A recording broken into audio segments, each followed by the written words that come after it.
Stand by to launch FanStream Sports. 3, 2, 1. Let's start. Hello, sports fans. Welcome to FanStream Sports. Nothing but pure sports. This is the JP Show. JP, it is so good to hear you back on the air. Stand by. Now, here's JP. All right, welcome in to a Thursday edition of the JP Peterson Show, coming to you live from the Kingmaker Studio in beautiful Midtown Tampa. We are your independent media voice here, and we thank you so much for joining us each and every day. If you'd like to contribute to our independent media, you can do that with our little QR code down there to the left, or you could do a super chat, and we'll put you right up to the top ahead of Sergio Biltris, who's already asking to be mentioned first. There, we mentioned you first, Sergio. Hey, Sergio, you're first. What's up? Good morning. If you ain't first, you're last. That's right. You're first loser. That's right. We got lots to get to. It's a big college football night here in Tampa Bay, baby. The USF Bulls, I'm proudly wearing my USF shirt today, will be taking on in a top 25 matchup, man. The whole town is going crazy about this, or maybe not. Good Lord, what is happening Maybe in not. the Tampa Bay Times? The Tampa Bay Times does not even have a preview story on their website. They're supposed to be the I guess the paper of record here. Do they have a sports department? Well, the great Matt Baker, who used to cover college football incredibly well for them, has now moved on to The Athletic. Right. And so, I go to because I actually pay for the site, and I go there and I'm like, oh, let's read up on some USF. No. Oh my gosh. A couple stories from earlier in the week, but nothing on game day. Nothing. Like crazy. And it's not just them. It's just there's no buzz in this town really for USF football. I mean, we try to talk about it. We had Golish on. We talk college football all the time. Joey Johnston's going to join us today, and we'll each and every Thursday at 11 o'clock to preview the game. So we'll get all into it, but it's a weird deal, man. I know there's a lot to do here in Tampa Bay, and obviously they're fighting with the Bucs and the Rays and the Lightning. Not so much the Lightning right now, right? They haven't even started camp. They're not playing, but USF fights with FSU, fights for space with Florida, Miami, UCF. I mean, it's kind of underscoring it's a tough go. Yeah. But they've got to do something to break through. They've got to do something to break through. Hell, the Jim Leavitt news got bigger, more play than any story of USF football this year, which is sad, honestly, very, very sad. And, everybody's talking more about that than they are an actual team that's come off of 2 bowl-winning seasons, off an incredibly exciting 41-39 5 overtime win over Hawaii, over in San Jose State in the Hawaii Bowl. Right. I mean, it's a team with great momentum. You have a top 25 team that was just in the freaking playoffs, and Boise State coming to town here tonight, and there's very little buzz. That is unfathomable to me, JP, that you have a major college in your city limits that play in your NFL stadium, and it's the first game of the season against a top 25 opponent, and you don't even have a preview story. Nothing. I mean, not like that's words is all you need. Like that's the big. I know, right? It's not like that's the big. We don't have a paper really of record anymore because they don't print the paper every day. It's not like there's a paper that goes out every day. Oh, is that right? I'm not beating up. No, they print it Wednesdays and Sundays. Oh wow! I'm not beating up on the Times. It's more like the media environment here in Tampa Bay, and the local TV stations. Nobody really watches anymore, for the most part. Wow. So, we're trying to do our best. But man, it's, there's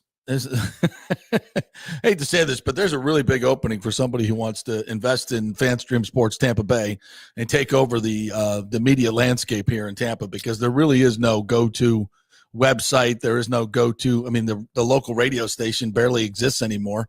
They've got 2 local shows and 3 hosts. That's it.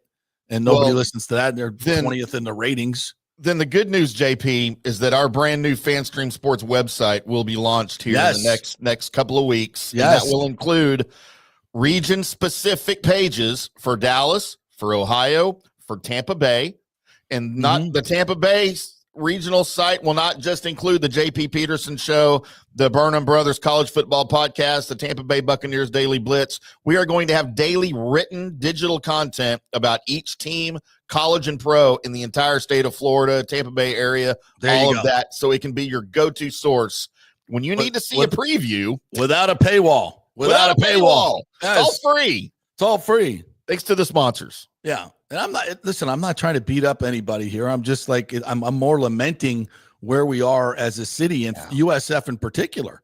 I mean, it's just not cool. And we're going to have somebody covering US. We'll have Joey Johnston on every Thursday, and as needed, Joey will be happy to come on and promote as much as we'll talk to him about this. He and I had a conversation about this yesterday. And I don't know. Do they need to spend more money? It's hard for them to spend more money in the market when they've tried a lot of these things, and it's just been hard to get any traction. I mean, that stadium should be at least half full tonight. The lower bowl should be packed out. I know it's a weird time, 5:30, but it is a Thursday night. You know, if you are working or going to school, you'll probably be done by then. You know, and if it's top 25 college football, ESPN, it's a big deal. It should be a big deal, especially for this this program that's on the rise. It's a top 25 team. I mean, come on. And listen, I've said this 1,000 times. If you're a USF alum, and I believe there's 250,000 USF alums just in this market alone, 250,000 people that were our alums, and you can't get 25, 30,000 into this beautiful Super Bowl stadium. I mean, it's an awesome stadium. Yeah, it's a little hot. I mean, people can make excuses all they want. But if we're going to be something, if USF is going to ever be anything in college football, you got to create a game day atmosphere the kids want to play in. I mean, you want to, why can't we get the recruits that Alabama, Florida State? Why can't you? Because your game day atmosphere is lame. Yeah. I hate to say it, but it's lame, and it's not collegiate. It feels more like a pro game. The last time I want more bands. I want more cheerleaders. I mean, who doesn't? You know, dancing girls, college traditions, those type things are why people love college football, not a DJ. I'm not interested in DJ music at the college football game. I want the band playing. I can get that at every other sporting event. What's unique to college football is the collegiate atmosphere. And hopefully when they move into their new stadium, they do more of that. You think marching bands play Drake? Of course they do. They play everything now. Yeah. I don't know. They play all that stuff. And it's good. And it's better than a DJ playing it, in my opinion. You know, so I'm going up to Tallahassee this weekend. We have some of the greatest game day traditions in college football. To me, there's no better opening than, we have a freaking horse and like an actual Seminole Indian, at least authentically dressed. We go to great lengths to do this thing and make it look as real as possible. I was gonna say, have we done a DNA test on the rider? Do we know for a fact? Well, I know at one point we've had descendants. Yes, absolutely. Okay, good. But yeah, and we go to great lengths to honor the unconquered spirit that is the Seminole Indians, and they love it, and they partner with it, and they love that we celebrate that. It is never a bad thing. You know, every 5 or 6 years, you get some white liberal who wants to say, "Oh, it's horrible. Look at that painted face." And then they go to the Seminole Indians and they go, "Look at this. How do you put up with this?" Yeah, we love it. We're actually the ones who put together the whole thing. So yeah, shut your hole. White liberal, go away.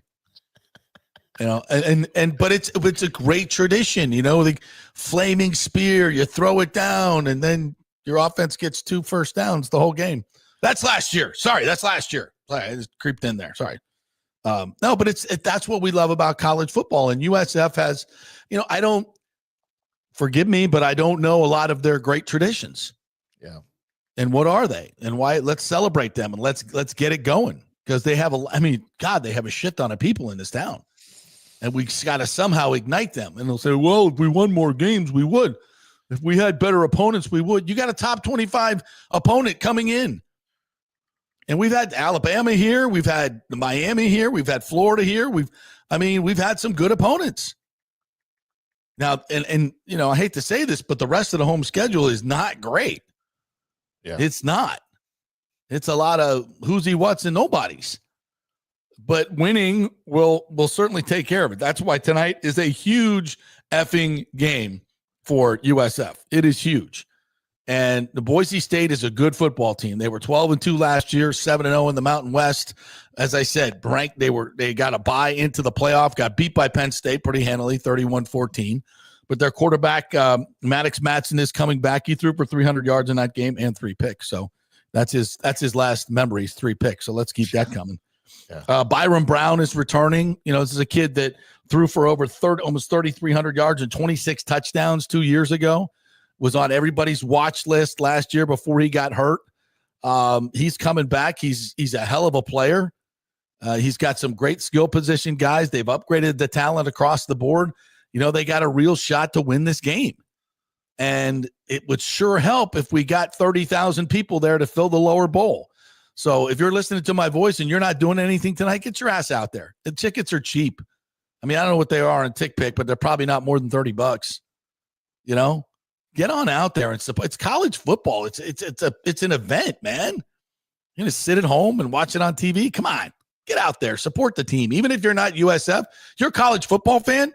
Like if you're a Florida fan or a Miami fan or FSU fan, they're not playing tonight. Get your ass out there. I have a question, JP.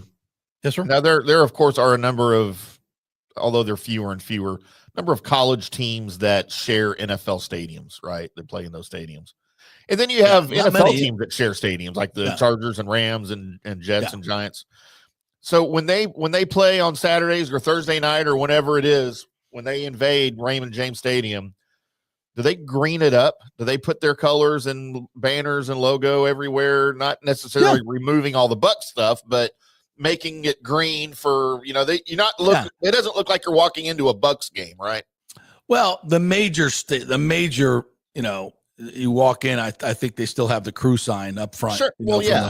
The major signage is still there. You can't take it off game to game. But, the ribbon boards obviously change out all the digital. Okay. They do cover up some of the sideline stuff. The field is painted with the USF Bowl. Okay, good. So I think they do a really nice job. As best you could. Right. They do a really, really nice job. But also, it's a Super Bowl stadium. You have clubs.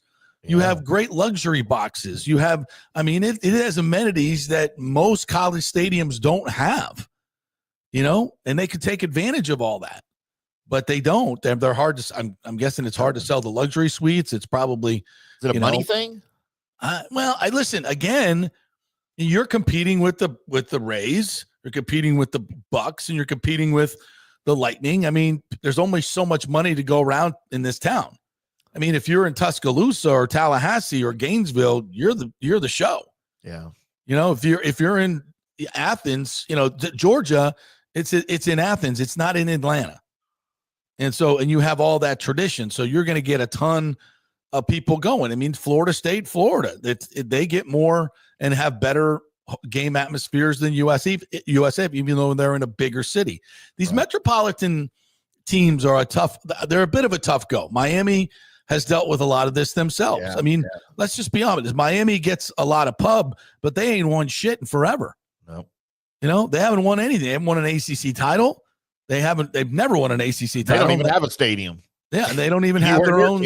Yeah, they don't have their own stadium. Sergio brings up a good question, JP. Who schedules a game with that type of opponent on a Thursday at 5:30, though? Well, listen, that's ESPN. That's ESPN. It's for TV, and it's the first game of the season, and it's a big to-do, and they want it because I'm sure they've got a game on late, too, out west somewhere. They're doing it doubleheader, for opening day. So, I get it, but it's a huge opportunity for the local crowd, man. Go to a nationally broadcast ESPN game for the Bulls. It's an opportunity to get out there and be a part of it. And to me, the college atmosphere is so different than the NFL or the Rays or the Lightning. It's a unique opportunity. And, you said they compete for dollars with the pro teams. To me, it's a different product. Like I wouldn't like it's you shouldn't compete. You're the only one there. And you should use that opportunity for marketing. Yeah. But it is. I mean, there's almost only sports fans are sports fans, right? Like Absolutely, yeah. I know a lot corporate dollars too. I get it. Right. Yeah. Corporate dollars. Like I know a lot of my USF friends who are also Buccaneer ticket holders. I mean, it's tough to do it all. It's tough to do it all. And you got to make choices. And if it's Bucs or USF, it's pretty much going to be Bucs. Right. If it's Lightning or USF, it's going to be Lightning. It's just a different deal. So I understand that there are issues built in, but even with that said, what we've done here is not good enough. And we also know that it's doable. Now, when Jim Leavitt had this thing rolling, number 2 in the nation, and when West Virginia rolls in here, that place was there was more people in that stadium than I've ever seen for a Bucs game. They were shoehorned in that place. I think there was about 80,000 there that night. I don't know how many standing room only tickets, but they sold. You just looked at the crowd and people were just packed in. Yeah. It was bananas. And they used to have better opponents that would come in here when they had the Big East. They were bigger names and they were good. They were a top 25 team. They beat Florida State. They beat some of these teams. And let's not forget that back then the Bucs were in a bit of a lull. I don't think the Lightning, I don't remember exactly what years that were. In 2010, 2011, 2012, the Lightning were in a lull. The Bucs were in a lull. The Rays were kind of a little bit better, but they didn't really go head to head. So it was a little bit of a different situation. But, you should be able to win at USF. You should be able to pack a stadium. And now that they're having their own on-campus stadium, 35,000, that seems about right. That seems about the right way to do it. Yeah. So eventually we'll get there. Now, Joey Johnston will be on at 11 o'clock. So we'll talk more about the X's and O's of the game. But I don't know. I'd like to hear from you guys. What would make it better? Like what would get you interested in college football here? Now, listen, obviously if they get, a shot to move to the ACC or the Big Ten, that's going to be a big shot in the arm because, when you're bringing in Rice and Temple and USTA, UTSA, whatever the fuck it is, it's tough. But it's Boise State tonight. And I know that's not a typical blue blood program, but they were in the playoff. And they're a top 25 team playoff, So they're in the AAC, right? Yeah. Yeah. Okay. No, they're in the American. It's now called the American. We're not allowed to call it the AAC anymore? No, it's the American. And they have a new mascot too. They have an eagle. They have a mascot for the whole conference? Yeah, and he better be there tonight. If I don't see Sam the Eagle, I don't even know what his name is, actually. Soar, I think it is, maybe. But he better be there tonight. I mean, come on. So, I mean, the debut of the American mascot. Soar is his name. See, I got it right. Soar. What is It might be Soar tonight. Yeah, What are we doing here? We rebranded the conference as the American instead of the AAC, which was silly. I like what they did there because I don't have a problem with that. No, it's the American. Okay, good. You're the American. And we now have a mascot. We have a conference mascot. He is Soar. JP, what are we doing here? So you get there. Why has he got a basketball? Why does he have a basketball? Why has he got a basket? They are better at basketball than football, but yeah, that's a badass bird right there. So they have a guy in a suit that runs around like that? I'm hoping we see that tonight. If I don't, I'll be disappointed. I think everyone will. All right. I think the kids will be disappointed. Yeah, I don't see a football mascot anywhere or a football photo. I'm going to ask Joey if Soar will be on the sidelines with him. Maybe he's dressing up like Soar. I don't know. I don't think Soar talks. He just squawks. Oh, so JP, so here's a media instruction on the conference. You should use American Conference on first reference and just American on subsequent references. So we have to call it the American Conference when we first mention it, and then from there out we can just say American. Can we shorten it to Merca? Merca. Who's winning the Merca? Huh. All right. I got USF in the Merca. No? Are we going to do predictions tonight when Joey comes on? Are we going to do predictions? Yeah, of course. Okay. Yeah, we'll think that'll catch on. Merca. Yeah, it might. Sergio. Oh, sorry. I'm trying to put Sergio up. He was first in. Good morning, gents. First comment. Make sure you go in order. Well, comment. All right, Sergio. Don't just say I'm first in. Give me some meat. I need content, Sergio. Already had you on once. Yeah, right. I wanted to throw Brandon up there real quick. The college atmosphere is best in sports, even though he's got a Georgia Bulldog logo there. All my classmates and I have said that it would be better to play Oregon and Clemson in Athens rather than Atlanta. Well, he said Georgia. Yeah, he's talking about the college atmosphere in Georgia, not USF. No, I know, but just in general, though. I mean, it's the best. Yeah, it's way better than it can be. It can be the best at USF if they try. Yeah, yeah. I remember the last couple games I went to. When you're in the press box, you don't get a sense of it. But the last one I went to as a fan, I was kind of like, this feels more like a pro game than a college game. Like the band, like the USF band didn't play a lot. Like at FSU, it plays nonstop, and that's the way it should be. That's the way it should be, in my opinion. Yeah. Like make it a college atmosphere. I don't want. Yeah, I can go. Every other sporting event has the disco rock music playing in the downtimes. I don't need that. Greg Wolf's probably getting mad at me now because I know he's the host and he does a fantastic job at USF, but I don't know if he's the one who makes up the whether they do the songs or not. And he might be getting mad at me. But this is my personal opinion. If you're mad at me, Craig, I'm sorry. Bucs Basement says, first of all, let's get his first one. Too early for season predictions, but I will say if we get swept by the Falcons again, it's just inexcusable. Why is it too early? The rosters are set now. Yeah. The games are 10 days away, or a week away, actually, for the opener. It's too early? Sorry, but we're going to do Scott Reynolds and I are going to predict the whole schedule now that we have the rosters for all the teams and we know who's playing quarterback and all that shenanigans. Again, am I not involved in this? Because it's been now twice you've referenced it, and it's you and Scott.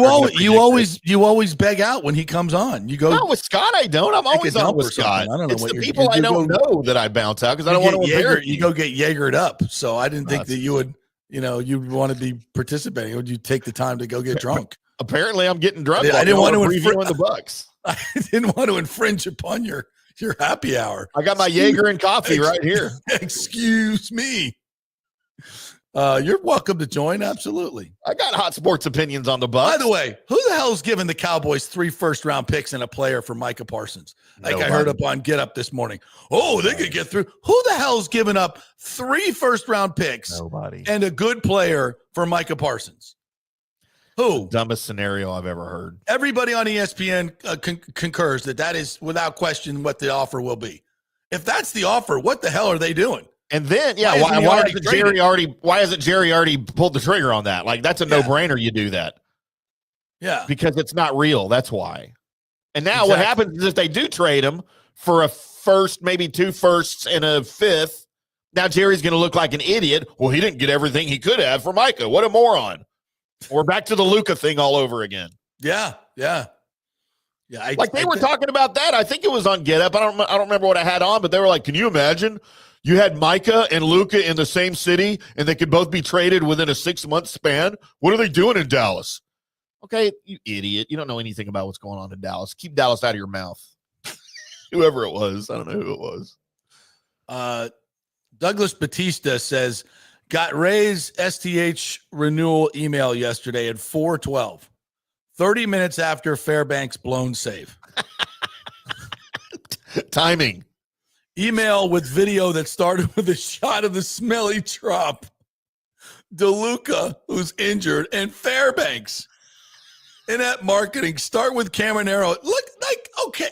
God, thank you so much, Douglas Batista. Wow. Good call, Douglas. This is so good. This is so good.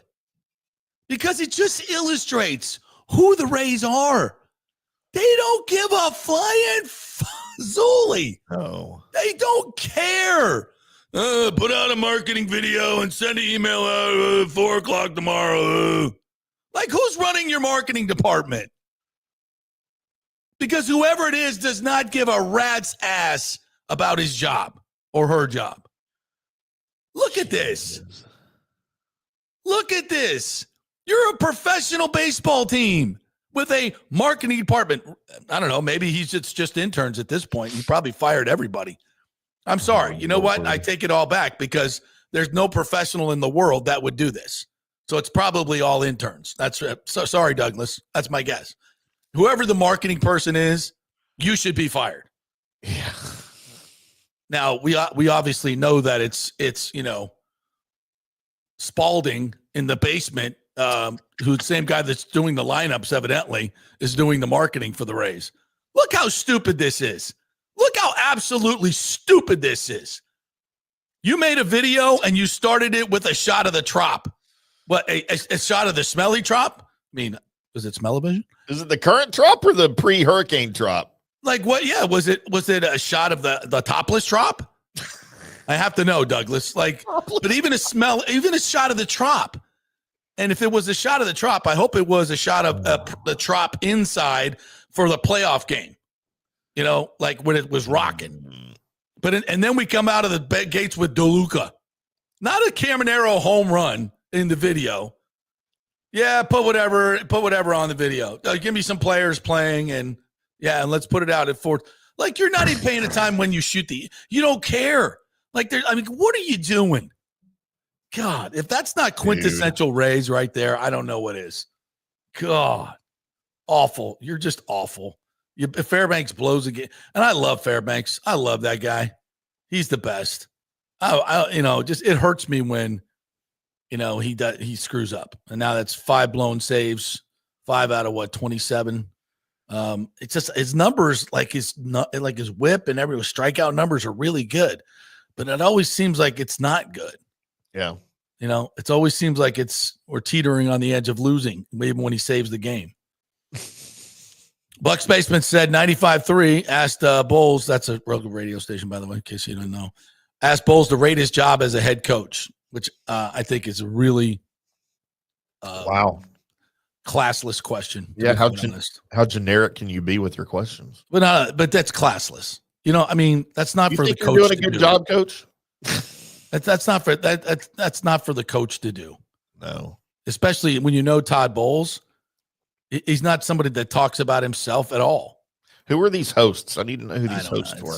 That's a horrible question.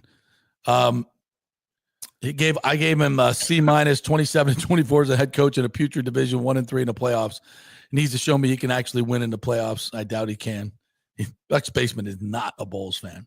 No, but listen, those numbers are the numbers. Those numbers are the numbers. Rick says, well, Stu may have an interest in investing in your show after September. He doesn't know how to quit you, JP. It's interesting. If he called me up, said, hey, I want to invest in your company, I'm sorry, Tim, I would have to pass. Would you? Yes. He says, I want to throw $1 million at you, JP. All you have to do is say something nice about me every day. I can't be bought. I can. Tell him to throw it my way. Stu's automatically the best owner that ever owned a team in any sport. Shouldn't have mentioned it to you. I know it's a bad move. All right, we'll take a quick break. When we come back, we're going to talk with Scott Reynolds, and he and I are going to go over the schedule. We all pick it when it first comes out. And I'm going to go take a nap. I'm just going to go take a nap. Nobody knows who's on the team. I'm purposely cutting you out now. No, Tim's good. Tim's in as well. Tim's in as Jaeger. Well. Go get the Jaeger for everybody. But all three of us will pick the games since Tim's so butthurt that I just said it was me. Now I'm going to pick him to lose every game now. You wait. You just watch. L. Baker goes down for 6 weeks. L. I think in the last 30 seconds you've showed your journalistic chops. You can be bought and you hold grudges. Other than that, you're very objective. We're brought to you by the Jeeves Law Group, JEEVESLawGroup.com. They're local. They are trusted, and they get results, unlike that guy. So if you have a legal issue, it's JeevesLawGroup.com, not attorney spokesman, offices Tampa and St. Pete. And the great folks at Onsite Construction FL FL.com that bring us our first hour each and every day.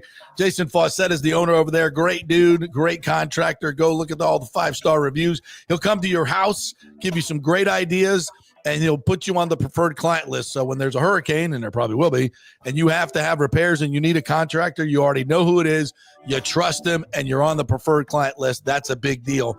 Do that at OnsiteConstructionFL.com. Back in 3. Experience the art of driving at Genesis of Tampa, where luxury meets innovation and every detail is crafted for you.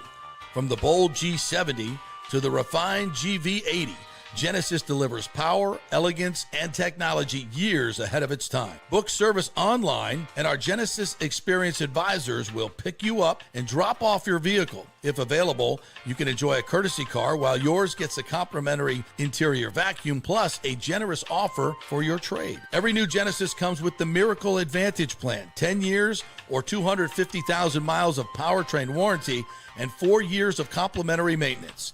Visit us at 801 East Bears Avenue or online at genesisoftampa.com. Genesis of Tampa, luxury redefined.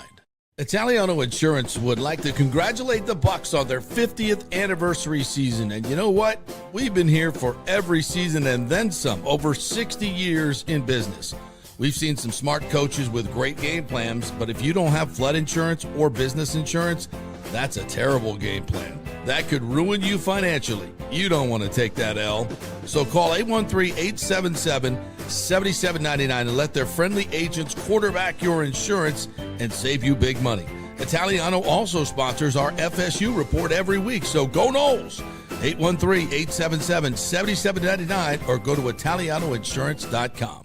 JP here for Riveters, our new official sports bar and grill of the JP Peterson Show. And just like our show, no BS, no corporate chain feel, just amazing, authentic folks serving great comfort food in a casual atmosphere at unheard of prices.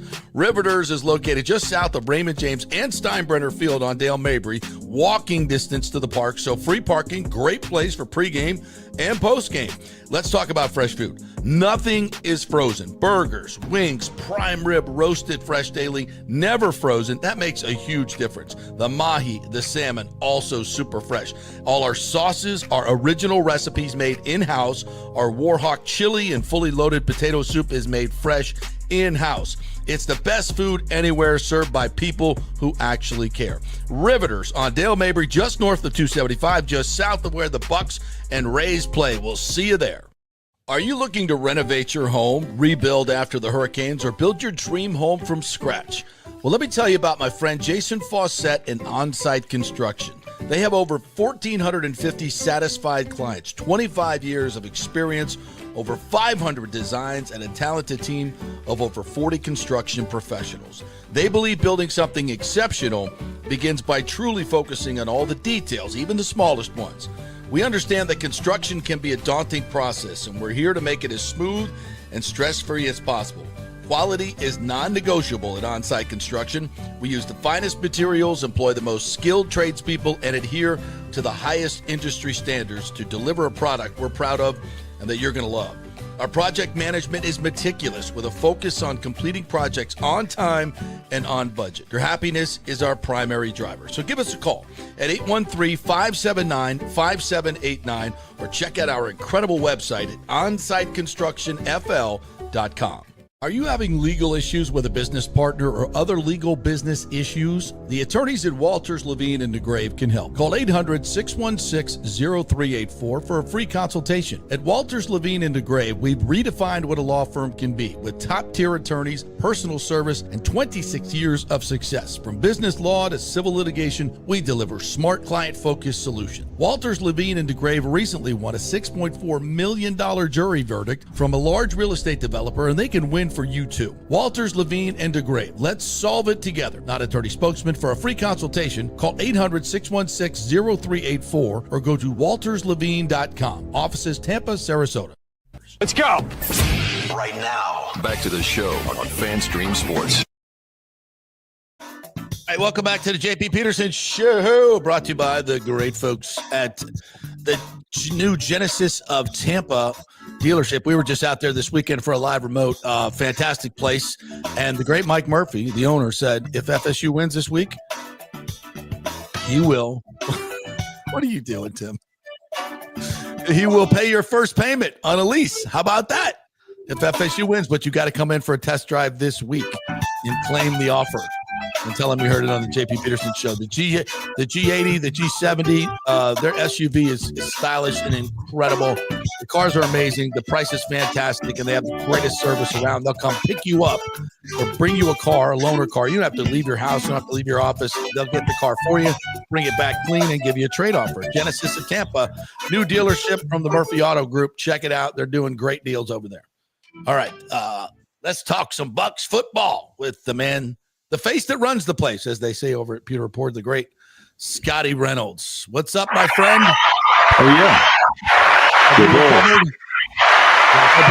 You don't even want to talk about the Cats. I understand. It was a good game. Yeah, expected outcome. Listen, I texted Anthony Becht, who is Rocco Becht's son. Rocco Becht is the quarterback for the Iowa State Cyclones. And I said, listen, I'm thinking maybe Rocco just enters the 2026 NFL draft after this season, and maybe we have a chance of finally beating Iowa State then. Stop beating Kansas State. Yeah. You have He's a 3-0 against us. He's our kryptonite. I'm just saying. Yeah. Listen, I hope we do get a rematch. I'd love to see the rematch in the Big 12 championship game. I think that could happen, really right? Fun. Yeah. That could happen. Either that or I'm just a glutton for punishment, and I'm stateside 4-0 again, or 0-4 against Rocco. Well, when your boy goes down on the punt return, your dynamic, Yeah. what's that guy named? Edmonds? What's his name? Dylan Edwards, yeah. Edwards. He was our stud running back. And did he get hurt or butt hurt? Returner. No, he got hurt. Did he get hurt on that play or butt hurt? Yeah, he's kind of fragile, unfortunately. But I mean, he's a small, like little scat back, right? Yeah.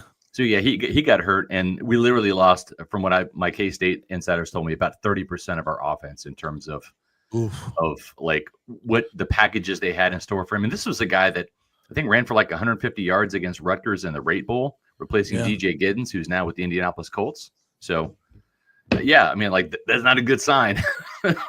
Start the game, first punt return inside the 10-yard line. At least we got a stop on defense there and got a turnover, but it just was not the outcome I was hoping for. Well, I did bet on Iowa State in the money line, so I think I owe Rocco. Stupidly, I didn't. And I knew that in the back of my mind that they were probably going to win, and I bet on my Cats, which is just dumb, stupid. Well, listen, I flew all the way to Ireland to see my team get their ass kicked last year. I learned from you, JP. I learned that lesson. I learned it, and see that's why I didn't go. $5,000. I was honest when I told you I wasn't going. I told you.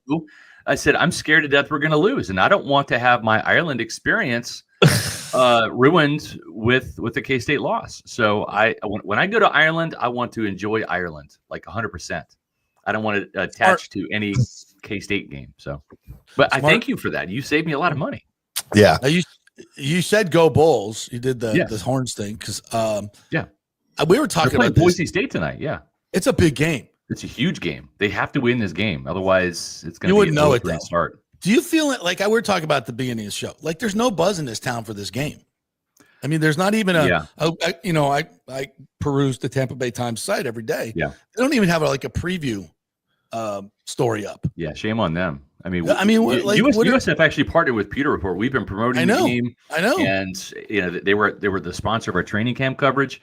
Yeah, and I don't have any ties to USF, although I'm going to say something probably controversial.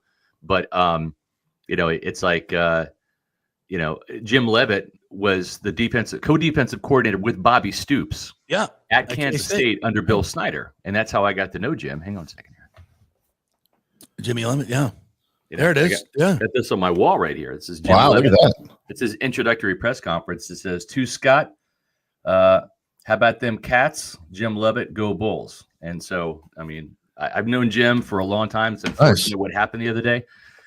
But listen, I'm a K-State Wildcat, but I love rooting for the hometown team. I think that's cool. I've been to Bulls games before. I wish I could go tonight. I have to. I'm going. Work, but I'm going. Yeah, I'm going to watch the game for sure. I'm going to be there for the FAU homecoming game on October 18th. So I will be in attendance for that game. I'll be at every game I could possibly get to. Yeah, but this should be a fun game, and I think without Ashton Genty, listen, if I'm Alex Golish, I'm like, nobody thinks we're going to win this game. Not even people in Tampa think we're going to win this game. And we know the road that we have ahead of us. Like we got to plant the flag at Ray J tonight and get a W. And then who knows? Let them keep doubting the Bulls against Miami, against Florida. Which one comes up next? Is it Florida, Miami? Florida. Yeah. Okay. Florida, then Miami. And go on the road. The only team in America to start off with 3 top 25 games. Thanks, Michael Kelly, who's now at Navy. Yeah, it's daunting, but if they get this win, Yeah. Right. And even if they do what's expected, lose the next two, you still have a very good chance to have a winning season, go to a bowl and all of that. Yeah. But I think this is important. If not, nobody wants to be 0-3. No. The players don't. The fan base doesn't. Certainly Alex Golich doesn't. I think he's a good coach. I think the program finally is heading in the right direction. Yeah. A win tonight would be monumental for USF. So I am saying go Bulls. We are all in. All right. JP, when I go to the Tampa Bay Times website and go to sports, they have their own USF Bulls tab. Mm-hmm. The story that's on the USF Bulls tab, the most recent story is Florida versus Long Island a last serving of cupcakes? It's a Florida story on the Bulls site, and I don't even get, and then the Jim Levitt story, and I don't even get to anything referencing Boise State until the fourth story down near the bottom of the page. Can I pile on real quick? The chair recognizes Mr. Reynolds. Tampa Bay Times for you. Just saying. Wow. It's It's behind a paywall. Let me do the sound effect. It is interesting. Unfortunately, I'll say that. Unfortunately, it's not what it we- used to be. It used to be a robust paper with great coverage. It's just a shell of its former. Remember self. when we It's had sad. two papers? Hey, well, listen, when I first started out in 1995, 30 years ago, as Buccaneer Magazine editor-in-chief, I was 24 years old. And Yeah, fresh it's out tough of for you K-State. guys. Yeah. Yeah, I mean, we were a weekly newsprint publication going up against the likes of the St. Petersburg Times, the Tampa Tribune, the Orlando Sentinel, No, yeah. the Associated Press, the Bradenton Herald, the Sarasota Herald Tribune, the Lakeland Ledger. Yeah. Okay, Every one of those papers had beat writers that's true. Yes, that were in the media Yep, room. including Associated Press. Yeah. And now it's Rick Stroud and I, last man standing. You know, Mhm. and it was just me Yeah. back then. Now I've got 5 reporters at Pewter Report. So It's crazy how It's things crazy. have changed. yeah, the Yeah. landscape has really changed. My point being is that there's no one-stop shop for all sports Tampa Bay except FanStream Sports Tampa Bay. I was gonna say, except for the JP Peterson show. Yeah, and we're Yeah. ramping up our website to be that for all of you. We're gonna That's have we're gonna have writers and covering every team specifically. So when you want to find out about everything, catch up on everything, you can go to FanStream Sports Tampa Bay and get the whole thing. And the cool thing is you have an eye on all of it. Like you can talk intelligently about all of it, right? Like, do not come to me for Rays news. No. I just found out they're playing in Tampa. So, no, I've known true. that. I'm just saying. I mean, I'm trying to cut my host out of the show. Like when Tim comes on. Yeah, I'm like depending on him for all the Rays stuff and Lightning stuff and everything to talk about. No, I do it myself. I know it. So yeah, and I love it. I've lived it all my life, and I'm not patting myself on the back, man. No, but you're speaking the truth. I'm talking about the dearth of coverage that is in Tampa Bay. We used to have 2 papers. Yes. Every local station was covering high school football. Right. They would be live at the USF games. Like there was a tons of coverage of local concerted effort. You're exactly right. Now you got to search for it. You might remember when you had 5 or 6 minutes for sports. Yes, this is true. Now it's 60 seconds. You know. Yeah, it dwindled to about 2:30. What I'm saying is it's probably even less now. Yeah. But on the weekend, we used to have a half-hour show on Sunday nights starring Rondé Barber. That's right. Imagine that. I know. I mean, it's just how the mighty have fallen. But there's and when there's such a fraction of the media and there's no main spaces for people to go, then it's hard for teams like USF to get a buzz going. I know. It's hard. And so I know they're doing the best they can. And I don't know. It's really free publicity is what it is. I mean, you're having to spend money for marketing and all that stuff when they should be getting tons of amplified public coverage just free in the media, but they're not. So yeah. Anyways. All right. Anyway, we're going to talk Bucs. about the Buccaneers. Yeah. So I think, we always go and predict the schedule when it first comes out, and that's meaningless because we don't even know who the hell's on the rosters of any of these teams. Yeah. So now we actually know who's on the roster and who's starting at quarterback. So why don't we all, and I'll bring Tim in for this just because he was so butthurt that I'm allowed? I'm allowed to predict. You know what? L's all across the board now. He's mad now. We get all L. All right, let's start with the backup tackle bowl, blindside tackle bowl, as I like to call it, the Buccaneers and Falcons, which is actually going to be the key matchup on both sides. The Falcons, it looks like they're going to, unless they go get somebody, are going to be starting their third string tackle at the right side, which is Michael Penix's blind side, and we'll be starting Charlie Hecht. So, they've added James Pierce Jr., and they're very excited about him to rush the passer. We know Penix is starting. Falcons have had a decent offseason. Yeah. But I still like the Bucs in this spot just because they lost to him twice last year, and they're pissed. And they want to be an elite team, they have to start with a win here. Yeah, I agree with that. They're going to get the W. Todd Bowles is 3-0 in his 3 years in season openers. So I'm going to stick with the trend. You like that? Yeah, I think it's kind of a revenge game for the Bucs, like you said, after 2 losses last season. I think they're going to split with Atlanta this year. I just don't see them sweeping them, but I think they win the first game coming out of the gate. Who asked you, by the way? That's right. I forgot. Here, sorry. Let me do better. Let me go get your Jaeger. No, stop. Because the next game is a Texan game, so it's not far. It's not far from where you are. The Texans on Monday Night Football. They've got obviously a ferocious edge rush, maybe the best in the league. CJ Stroud's coming back off of what's kind of a down year. I kind of like the Texans in the spot, especially since the Bucs have been so bad at primetime games. Yeah. Your thoughts? I think the Bucs break the primetime curse. CJ Stroud has played really good against the Buccaneers in that one game. And then outside of that, he's a little overrated. Their defense is legit, though. This is going to be a battle of which defense plays better. And if Charlie Hecht can hold up. This might be Tristan Wirfs' first game. You think? It could be. Oh, wow. If not that, I think he's going to make it back for the Jets game. It's just no inside information, just my gut feeling. It would be great to see him back. It would be fantastic to see him back, especially since you've got a pair of bookend pass rushers in Danielle Hunter and Will Anderson Jr. Each of those guys could give Charlie Hecht fits. So I'm going to say W, and more importantly, they end the primetime jinx. They get off the schneid in primetime. So you got him 2-0. I got him 1-1. I do. All right. Fun fact: by the way, Houston's got serious questions on the offensive line. They do, and I think the Bucs will take advantage. Fun fact: Todd Bowles is 3-0 in week 2 in his 3 years with the Buccaneers. So wow, continuing the trend. Yeah. Isn't it? What do you got, Tim? I know. I still got it. I still have an L. You got an L? I got an L against Houston. Okay, hater. Fine. Yeah, see, JP's fault. Hey, that's This is all JP's fault. Isn't it so funny when someone disagrees with you, you're automatically a hater? Isn't that just that is where we're at in social media these days? No objectivity, just hate. Exactly. I'm just hating.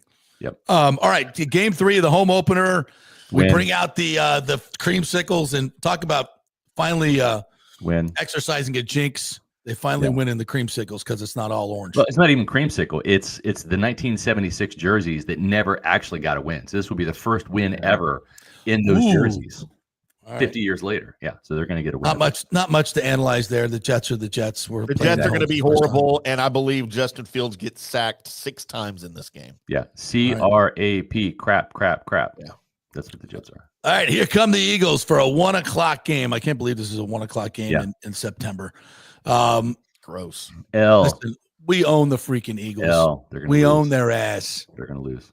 Yeah, you say L? No, yep. I got them. It has the scales have to balance. The Eagles are a very good team, and the Bucs have owned them, especially in Ray J the last 2 games. But the scales are going to balance a little bit.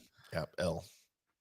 All right, hey, we're the super. Well, we got them at the same record now, though. 3-1, 2-2. You got them at 2-2. Yeah, just got them at 2-2. No Godwin yet. Yep. So, All right. No J-Mac. No J-Mac either. All right. No. The Seahawks, we go on the road all the way out to Seattle for a 405er. Are we wearing the same jerseys? Yeah, creamsicle. Yeah, right. We're going to do the 76. Okay. At the Seahawks, this is an improved team as well. It is. But I'm kind of iffy. Sam Darnold, watch out. Yeah, I'm going to say an L here. I'm going to say L just because. And here's the thing: the Bucs should win this game. I think, like looking at the rosters, but regardless of whether it's John Gruden, Bruce Arians, Todd Bowles, this team finds a way to lose a game it should win. Lose a game or two it should win each season. And I think this is one of those games. So it's just hard-fought game, and they lose, probably in overtime. All right, then we go. What do you got there, Timmy? I've got a W in the battle of the throwbacks here. Okay. The battle of the class of 76. Yeah. But I think it'll be an offensive game, and I think it's going to be an offensive breakout game for the Bucs for sure. Like, look for a big game from Micah Bucca in this game. Okay. Bucky Irving. All right, the next week it's Monday Night Football in Detroit. Buccaneers. It's a 7:00, by the way. So I guess they got a doubleheader that night. We went up to Detroit with Servassier Dennis last year and won. And I don't think the Lions are as good this year. So I'm going to go W for the Bucs. I think W as well. Yep. I got a W. It's a statement game at home early in the season. This is going to make a statement. Oh, no, wait. Hold on. You passed the San Francisco game. Did I? Oh, I did. Yeah, I did. Oh, that's what we're talking about. Yeah, I've got a W in San Francisco. Yeah. I have them finally beating the 49ers. Yes. Yep. See, those games that you say they lose every once in a while. Mm-hmm. By the way, are they 49ers? I'm gonna say that's a win. They've got huge questions at wide receiver, by the way. Yeah, they've gotten closer to the 49ers each. This will be the fourth year they've played them in a row, I believe, or third year. And they've gotten closer each time. I think this is the year that they really want this game because they're tired of losing to the 49ers. Yeah, and San Francisco's offense is going to fall off a cliff this year. They got nobody. I agree. Yep. All right, so the Lions. I haven't been a win. They're 4-2 now in my book. All right, I got them at 6-1 at this point. Yeah, Lion, because I got the Lions. I got them beating the Lions up there. I have them losing. I got a loss. That's a loss at Detroit. Yeah, at Detroit. Yeah. I think Detroit takes a step back without their coordinators this year. They could. It's just this is a new rivalry between these teams. They don't like each other, and this is gonna be hard fought. Former division foes, they're foes once again. That's right. Yeah. All right. Then we go to New Orleans. Win in a 405. Yep. See, if I go L here, how stupid do I look? Yeah. You know what though? It happens every year. To Scott's point, they lose a game that they should. And a lot of times they shouldn't be it though. I mean, they swept the Saints the last couple of years. How many times have we said that? What was it? What was the game 3 years ago when all we had to do was win and they were terrible that year, and we got our ass kicked in New Orleans? Remember that one? I'll say this: New Orleans probably has the worst team in the league this year. Yeah, they might have the worst roster. Tyler Shook will be quarterbacking by this time. He will. And the thing is, now we're at midseason point. Terrible. Now we're at the midseason point, and there's going to be zero enthusiasm from the Saints. They're going to have a losing record.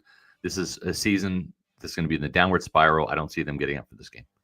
Yep, I've got a loss, 4-4 after 8 weeks. Okay, right. You're losing to the Saints. Yeah, I'm thinking about picking an L just because we always brain fart on one game on the road, and it usually happens in New Orleans. The voodoo dolls, all that stuff, food poisoning, it's part of it. So at that point, I'm going to just say 7-2. All right, Patriots, or you think it'll lose the Patriots? I think will be vastly improved. Patriots at Bucs, November 9th, 1:00. Your thoughts? I think they beat the Patriots. They're still a rebuilding team. Are they going to be better than last year? Probably, but I still think they're going to be a better coach team. Yeah. But they're in the midst of a rebuild, just like Tennessee is. So Drake May's still unproven, and I don't know that they've got a great offense either right now. So the Bucs defense should match up well. Yeah, I think they might. Yeah, and I think I have them at 6-3 right now. But I don't know if Drake May is going to be alive by then. All right. So and then they go to Buffalo. Bucs at Buffalo for a 1:00. I got them on an L there. Yeah. I got a loss, of course. Yeah, the Bills. I think they're going to go to the. They're a machine, man. They are a machine. All right, so I got them at 8-3 at this point, and that's after the bye, right? Too. New England is after the bye. Yeah, they should be 10 games. It should be 10 games. Yeah, I have 6-4 right now. I'm at 5-5. Okay. All right, I'm at 7-3 with the loss to the Bills. 7-3 with the loss to the Bills. Okay, then they're going at the Rams. Bucs at the Rams on Sunday Night Football. Yeah, it's the return of Baker Mayfield. Yeah, I see them losing this one as well. I got to win. Okay, I got a West Coast win. I got a West Coast primetime L. Okay. For them. All right, Cards at Bucs, hard fought game. Cardinals will be improved this year, but I got the Bucs winning that one. I do go too. to 8-4. All right. Yep. Timmy, what are the Bucs? I got to win. I got to win in the desert in Arizona. Kyler Murray. That's at home. It's a homer. Oh, it is at home. Yeah, you're right. Oh, definitely. Kyler Murray's terrible. He's going to be terrible this year. I think Simeon Rice comes out in the second half to help the Buccaneers. Oh, Kyler Murray. Nicely played. Yeah. All right. Then we got the Saints. And the reason I coming say to that town. he's going to be inducted in the Ring of Honor in the first half, and then he's just going to suit up. He can't help himself. He's going to suit up and play in the second half. I love that. It might be better than some of our rush ends at that point. I hate to say, Saints at the Bucs. The home game, December 7th. This is your win. Yeah. All right. So that's 9-4. Falcons at Bucs. Thursday night football, December 11th. Just 4 days later after playing the Saints. This is your split for me. They win week 1. I think they lose this one. It's the creamsicle game. They're going to lose. Yeah. It's that simple. They always lose in the creamsicles, just about. So. Yep. Yeah, and it's a short week. I'm gonna say they win that game. Okay. I don't win. So I got them. I'm at 8-6. You're at Yeah, I'm at 8-6 as well. Yeah. Okay. All right. Then we got Buccaneers at Panthers. Dub. Come on. It's a win. Win. It's a win. Hard You fought need to though. talk about that. The fighting Dave Canales are going to be better than Yeah, I agree. Bucs at the Dolphins, December 28th, a little after Christmas game. The I Dolphins. don't know if Mike McDaniels is going to be the coach. Yeah. He may be fired by then. Yep. And Tua will be Tua done. may not be alive. Yeah, he'll be dead. You're going to have a heavy dose of Quinn Ewers in this game, probably at quarterback. Right. So I've got to win. Yep. And Panthers at Buccaneers to end it January 4th to get the number 1 They win seed. that. Yeah, so I have the Buccaneers finishing strong. Yep, 5-1 down the stretch, 3-0 down the stretch, like you said, Tim, and that's par for the course for a Todd Bowles team. And thankfully, they avoid a 4-game losing streak. I have them losing back-to-back games twice in weeks 4 and 5, and then later with those back-to-back losses on the road to Buffalo and LA. And I have them 11-6. So we're seeing the stair step of Todd Bowles here from 8 wins to 9 wins to 10 wins to 11 wins. To 11. Yep. I got him at 11-6 as well. Yep. I'm going to say 12-5. I'm a little bit more optimistic, but And I think it wins the division. Again, I think 11 wins your division. Yep. I do too. All right, Scotty, great stuff as always, my friend. Tell everybody what's going on at Pewter Report as we head to Atlanta next week. We've had a fantastic turnout this week, y'all. Pewter people have come strong for our podcast. We greatly appreciate that. You can find our podcast. We have our last one of the week today at 4:00. We're going to be breaking down the roster of the practice squad, as well as answering your questions about the Bucs. So 4:00 on Pewter Report TV, our YouTube channel. Keep in mind, we have Pewter pregame and Pewter game day coming up again this year, starting at 9 a.m.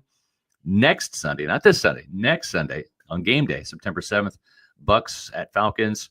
And that's on Pewter Report TV. It's our pregame show. And then we've got Matt Matera and some special guests lined up for Pewter game day at kickoff. You can also find our coverage at pewterreport.com. We've got tons of analysis of the Bucs roster moves, including a new video and story I've done on Mo Camara, who is the latest pass rusher they added to the practice squad. And you can also follow us on social media on X, Facebook, and Instagram at Pewter Report. All right, Scotty, great job as always. Thank you, my friend. Appreciate it, Tim. We'll talk to you next week. We'll see you. See you, man. Go Bulls. All right, yeah, go Bulls. Go Bulls. All right, quick break. Joey Johnston is in the bullpen, USF Sideline reporter. We're going to give all the pub to the Bulls and talk about the game against Boise State coming up next. Stay with us. Quick break. JP here for Riveters, the official sports bar and grill of the JP Peterson Show. We're located just south of Ray J and Steinbrenner Field, so it's a great pre- and post-game spot, and the happy hour is amazing. Monday through Friday, 3 to 7. Check out these specials.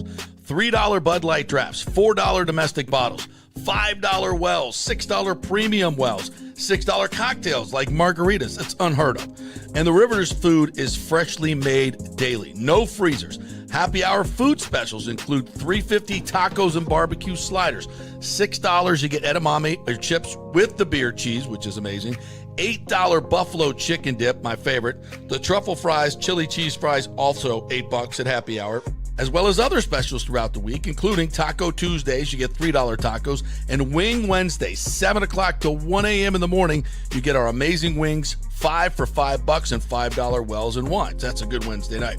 So if you're tired of the preppy, overpriced, generic sports bars, come see the amazing, friendly bartenders and staff at Riveters, where customer service really matters. Riveters, just south of where the Rays and Bucs play. We'll see you there. Experience the art of driving at Genesis of Tampa, where luxury meets innovation and every detail is crafted for you.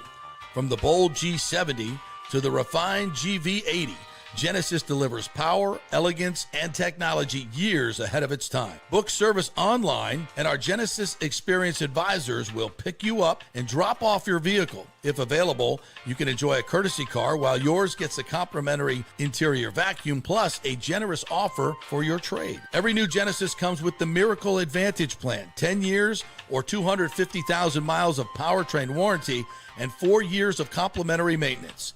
Visit us at 801 East Bears Avenue or online at genesisoftampa.com. Genesis of Tampa, luxury redefined. Italiano Insurance would like to congratulate the Bucs on their 50th anniversary season. And you know what? We've been here for every season and then some, over 60 years in business. We've seen some smart coaches with great game plans, but if you don't have flood insurance or business insurance, that's a terrible game plan. That could ruin you financially. You don't want to take that L. So call 813-877-7799 and let their friendly agents quarterback your insurance and save you big money. Italiano also sponsors our FSU report every week, so go Noles. 813-877-7799 or go to italianoinsurance.com. JP here for my friend Jason Fawcett, owner of On-Site Construction. They do residential and commercial renovations and new construction. As a leading home builder and general contractor, On-Site Construction prides itself on transforming homes through superior craftsmanship, dedication to client vision, and an unmatched commitment to quality and service. It's about building relationships. We take the time to understand our clients' needs, preferences, and budgets so that we can deliver a personalized experience tailored to their unique vision. From the initial designs to the final touches, we're there every step of the way, ensuring that the end result mirrors your vision. Here are some testimonials from happy customers. G. Gibson says, no hidden costs, very honest, reliable, creative, and communicates well.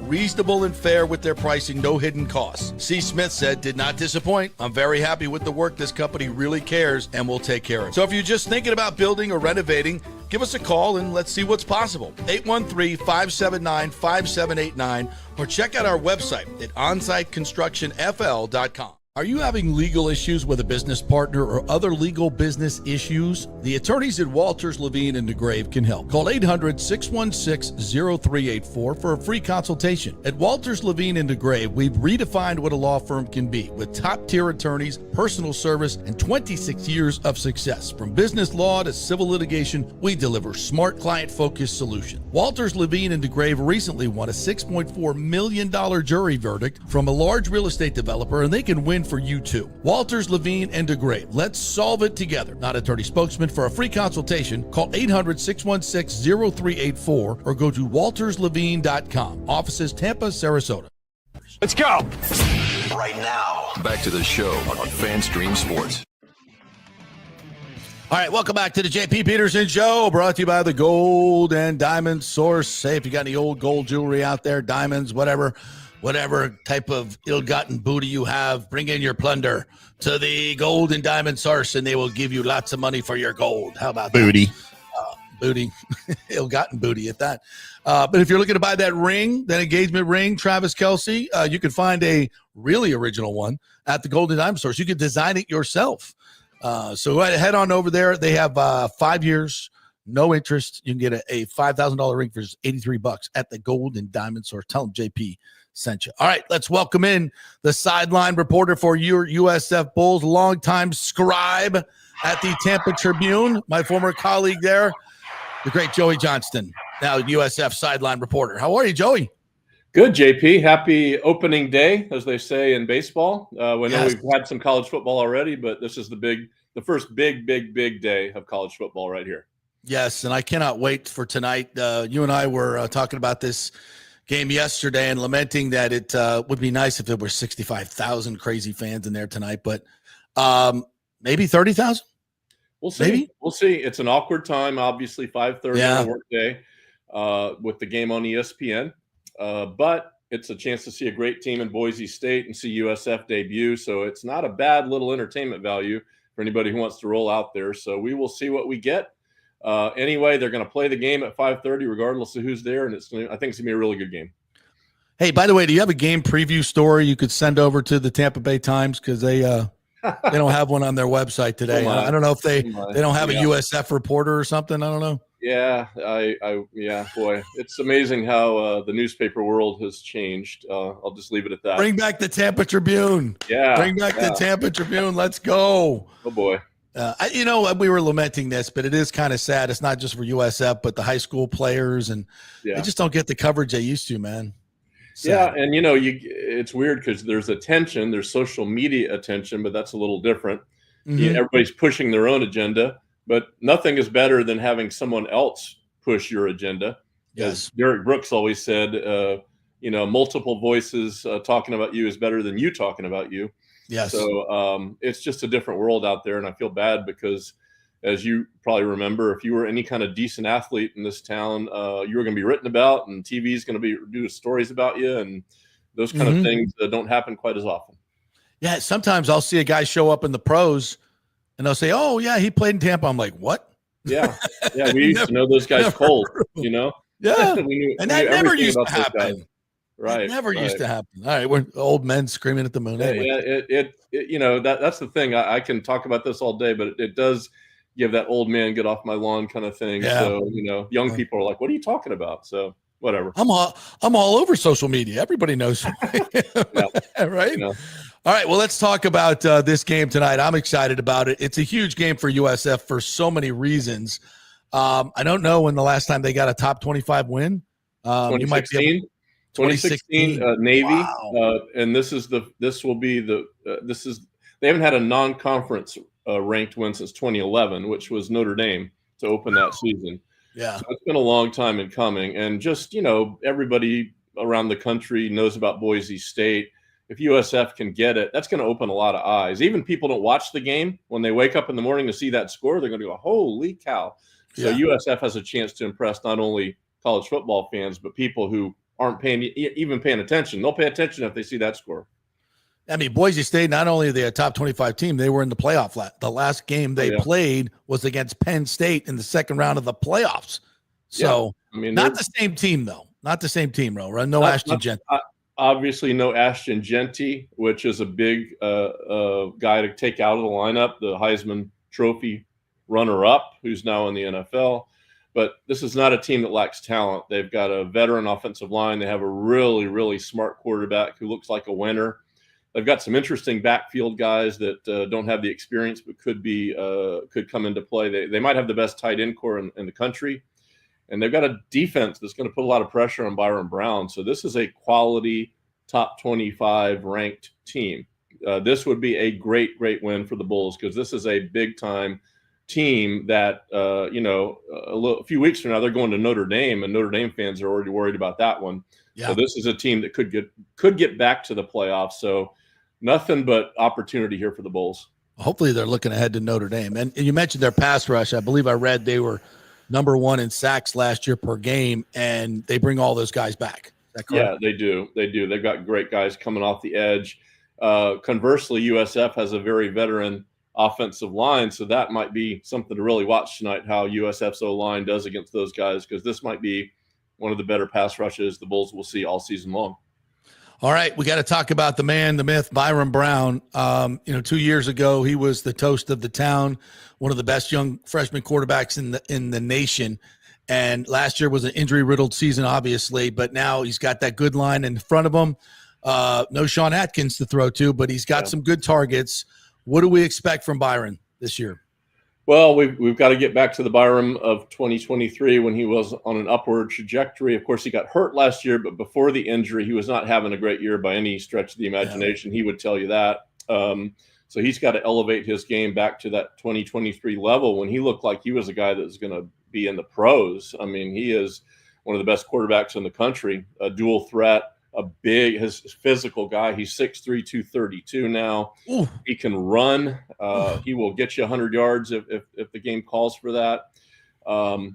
And he can deliver the ball to a lot of targets. He probably needs, I think everybody, USF fans would like to see a nice deep connection, because one of the problems Byram had last year was he had some guys open deep and couldn't hit them. So he needs to make sure that he can hit that deep ball. But even though the Bulls did lose Sean Atkins, their all-time leading receiver, and 3 really good running backs, I do believe there's good talent at the skill positions for Byram to use. I like the look of the running backs. I especially like the look of their receivers. Sean was great, but I think the guys they have now, the 3 guys who we believe will start, Keyshawn Singleton, Chaz Nimrod, the transfer from Tennessee, and Moody Rubin, the transfer from Stanford. These are guys with pro bodies and pro skill sets, and I think the wide receiver core has been upgraded a lot.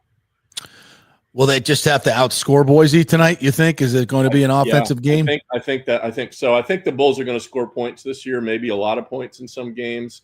Not sure about the defense. But, and again, this is not like a wild thing in any level of college football, outscoring people. That's what it's become.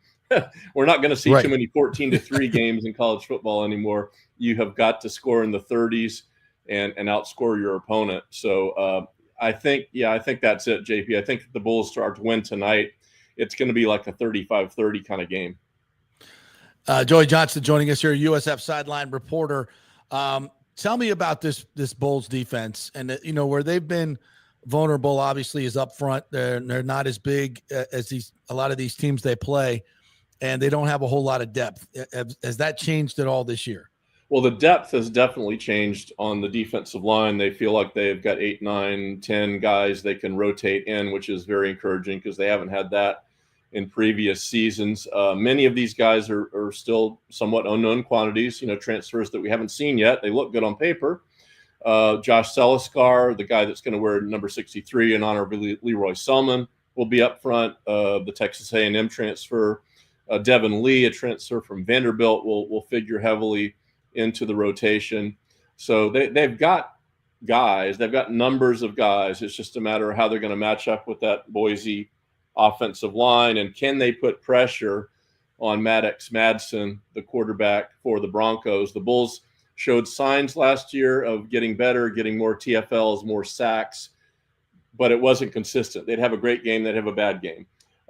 If they're not getting to Maddox Madsen tonight, that's a problem. So they have got to crash into that backfield and make Madsen run for his life a little bit. If we don't see that going on, then that's a problem for the Bulls.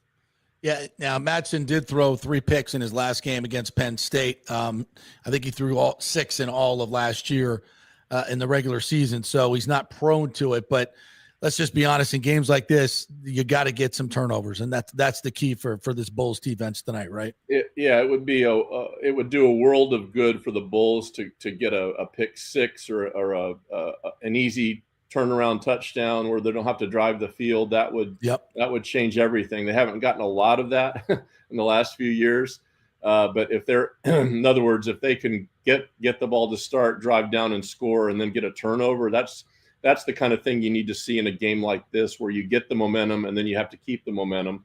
So, it'll be interesting because the opening day for everybody, there's always crazy things that happen on opening day, no matter how good you are. So we're going to learn a lot about both teams. But the thing is, on Boise's side, we sort of know what they've got, even minus Ashton Genty. The Bulls seem to have some talent, but there's some things we got to see first before we know for sure. So I think that's the difference. Is we think we know what we're getting from Boise. We're not quite sure what we're getting from USF. Well, it would be nice to have a great atmosphere there tonight, to put a little pressure, a little home field advantage. That would be nice. How do you see this all playing out tonight? I mean, it's when you talk about where USF is, and obviously they've got everything to move into the next level, I think, where we need to get, out of the America to the ACC, whatever's going to happen in the next round. But you got to win football games, and you got to win top 25 games. This is what these other conferences are looking for. It's a great opportunity in that scheme. How big is this game for the program? It's one of the biggest ones they've had in a long time, JP. Obviously, the upside is enormous. What this could mean to the team to win against a college football playoff, a returning squad, Boise State top 25. Just picture a win against Boise State and then preparation to go to Gainesville next week, Florida. That would be a massive week. Great attention on the program, great buzz for the fans to get excited about a trip to Gainesville and maybe upset the Gators after beating Boise State. So a win over Boise State would be as big a thing that's happened to this program in at least a decade. Yeah. The interesting juxtaposition here for me, at least, is you look at this schedule, and it is the most difficult non-conference schedule in America. Boise State, at Florida, at Miami. What's going to happen there? Could the Bulls be 0-3? Absolutely. I mean, realistically, they will not be favored in any of those games. So what does that mean? I think if the worst case scenario occurs, the Bulls have got to weather that storm, because the fact is their biggest goal is still out there, and that's winning a conference title. Right. That is the next big thing this program has to do. They've got to raise a trophy and win a conference title, which in year 29 they've not yet to do. They've got great splash victories. They've beaten Notre Dame, Florida State, Auburn, Clemson, West Virginia. The list goes on, but they have not won a conference title. So that is next on the agenda. And it would be great to get some of these early season non-conference wins for splash. But raising the trophy is huge, is the huge mark of success for this team in this season. So all that being said, a win over Boise would be great too. Yeah, this is what I see, and I hope they win tonight. And you start 1-0. You play well against Florida and Miami. Don't necessarily have to win, but just play well. You have a lot of eyes on those games. Go 1-2, but come out unscathed. For the most part. Yeah. If they can just get through these 3 games and be somewhat healthy for the non-conference schedule, then you look at that schedule and like, okay, this is very doable. Yeah, very doable. And that's that. If they could do that, I think they're on their way, and could be a transformative year for this program. So let's hope for that. Let's hope for that. Yeah, it'll be fun. But in any event, it's weird. It's like I'm excited the games are here, but it's one of the things I love about college football is the anticipation. I love the summer. I love the talk. I love the speculation. It's like the games are great, but man, I'm going to miss the speculation because now we're in reality time. But I love the buildup every year of, hey, what do you think about this? What do you think about that? It's so much fun. And now here we are with games, which are fun too, but nothing like college football, man. We just love it year round. Oh, and the atmosphere tonight, that's what I love about college games. I'll be here for this one tonight, and then I'm going to Tallahassee. And it's just, to me, pro sports are great. But there's nothing like a collegiate atmosphere, and I want to experience that tonight. Should be fun. Hopefully, if you're not doing anything tonight, get your butt out there. Tickets are not that expensive. It's going to be a big fun night, and hope the weather. Have we got a weather report yet? We know it may rain, summer. It may not. This summer, summer. It's who knows? We're in Tampa, but right. I hope there will be no lightning. That's always my big thing is the delay. So we can play through rain, we can play through heat, whatever, but just don't give us the lightning, because I can think of at least 3 USF openers in the last decade where we have marched off that field and waited for several hours. Brutal. We don't want that. Brutal. All right, Joey, we'll see you tonight. Thanks, partner. Thanks, JP. Great, Joey Johnston right there. Also a member on the Sports Club of Tampa Bay board with me, so we thank you for that as well. All right, we'll take a break. We'll come back on the other side. I want to get to all these great comments here. You guys are lighting up the comments, so let's get to all that. And Josh Capo is going to join us as well from the Pewter Report. Did a little interview with him last night. We went over the entire roster, what's good, what's bad, where they need some work for the Buccaneers. So we'll do that as well. We're brought to you by Third Generation Plumbing and American Standard Air Conditioning. That combo will get you taken care of if your air conditioner's on its last legs or you get a blowout. Call Third Generation Plumbing. Go to their website, thirdgenerationplumbing.com. John Rodriguez is the owner and a great dude. He supports your favorite sports show, so support them. If you need any AC, plumbing, anything mechanical around the house, Third Generation Plumbing will get it done. 5-star reviews across the board. Great folks. thirdgenerationplumbing.com and American Standard. Check it out. Back in 3. JP here for Riveters, our new official sports bar and grill of the JP Peterson Show. And just like our show, No BS, no corporate chain feel, just amazing, authentic folks serving great comfort food in a casual atmosphere at unheard of prices. Riveters is located just south of Raymond James and Steinbrenner Field on Dale Mabry, walking distance to the park, so free parking, great place for pregame and postgame. Let's talk about fresh food. Nothing is frozen. Burgers, wings, prime rib, roasted fresh daily, never frozen. That makes a huge difference. The mahi, the salmon, also super fresh. All our sauces are original recipes made in-house. Our Warhawk chili and fully loaded potato soup is made fresh in-house. It's the best food anywhere, served by people who actually care. Riveters on Dale Mabry, just north of 275, just south of where the Bucs and Rays play. We'll see you there. The Gold and Diamond Source is working every day to be your family jeweler. Right now, a $5,000 engagement ring with 0% interest can be yours for just $83. So don't let the holidays sneak up on you this year. Now is the time to get ahead with their in-store layaway. Trade in your old jewelry for cash. Gold has never been higher. The Gold and Diamond Source is offering the highest ever trade-in values for your gold and diamond jewelry. Now is the time to get your holiday shopping started. So come in now, relax, shop, and save at the Gold and Diamond Source. We love Julie and Steve Weintraub, great local philanthropists, and you can find them at 3800 Omerton Road in Clearwater, where you'll always find the perfect gift, only at the Gold and Diamond Source. Welcome to Kingmakers, home of the JP Peterson Show studio and Tampa's premier business networking and social club for members only. By day, it's an exclusive, vibrant co-working space with a stylish conference room, focus rooms, a full production studio, and an in-house marketing team. And by night, Kingmakers transforms into a sports-centric social hub with a full sports bar, golf simulator, and exclusive events. For young entrepreneurs and seasoned professionals, it's the perfect place to work hard, play hard, and make big moves in Midtown Tampa. Close the deal, celebrate the win. Only at Kingmakers. Become a member today at kingmakerstampa.com. Your business, your club. JP here for the Jeeves Law Group and my man, Scott Jeeves. If you're going to hire an attorney, do you want some guy looking for a quick settlement and a quick buck, or do you want an attorney with some chops? Scott is a board-certified civil trial lawyer and a certified circuit court mediator. Been practicing in the Tampa Bay area for over 30 years. He is a peer-reviewed AV preeminent-rated civil trial lawyer. They just don't hand out those classifications. He's been the lead class action counsel on many complex consumer protection cases and has handled hundreds of serious personal injury cases. He's dedicated his career to protecting injured victims and is committed to vigorously representing you. We're local, we're trusted, and we get results. Personal injury and personal attention. Call for a free case evaluation. That's 888-9-JEEVES. That's 888-9-JEEVES. The Jeeves Law Group. With this record heat in Tampa Bay, you better have your AC unit running at peak efficiency. Third Generation Plumbing installs the best American standard AC units. Our split systems offer the highest efficiency available while reducing energy bills and maximizing comfort. That's why Third Generation Plumbing trusts American standard air conditioning, built to last, made to perform.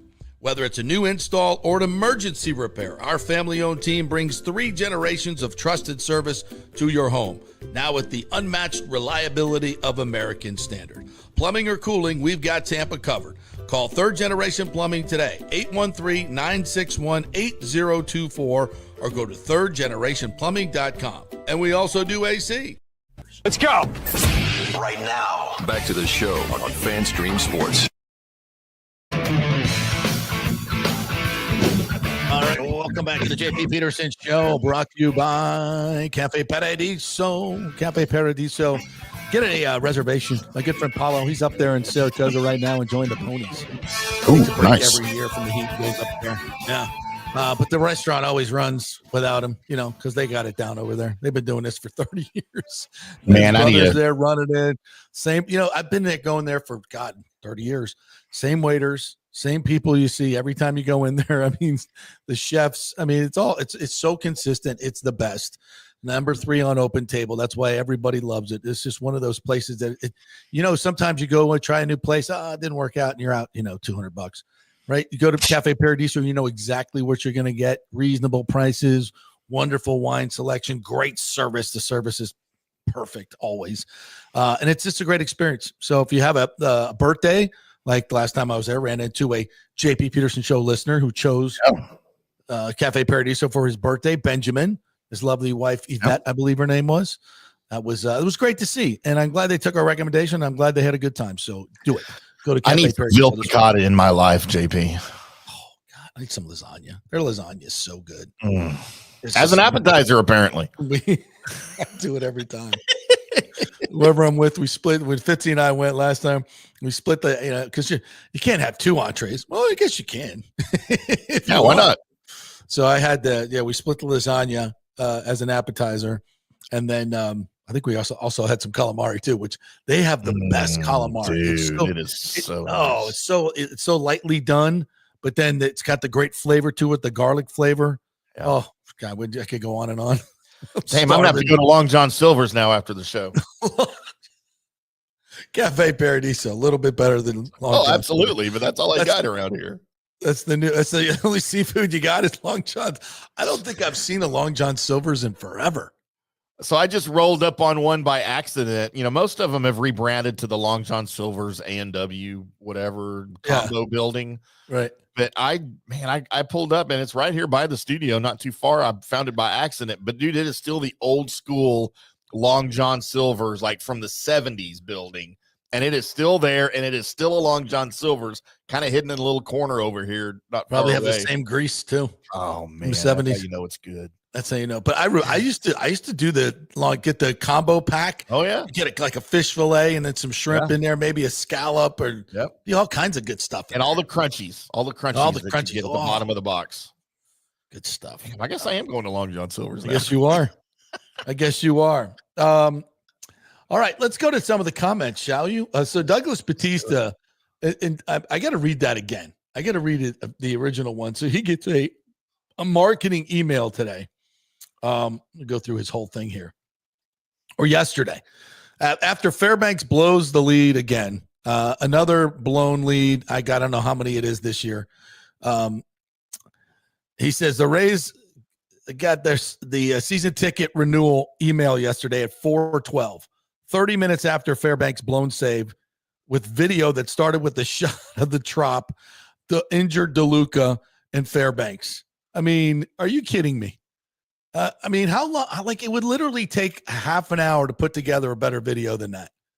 A couple of shots from Caminero at the All-Star game and the home run derby, another one of his home runs here.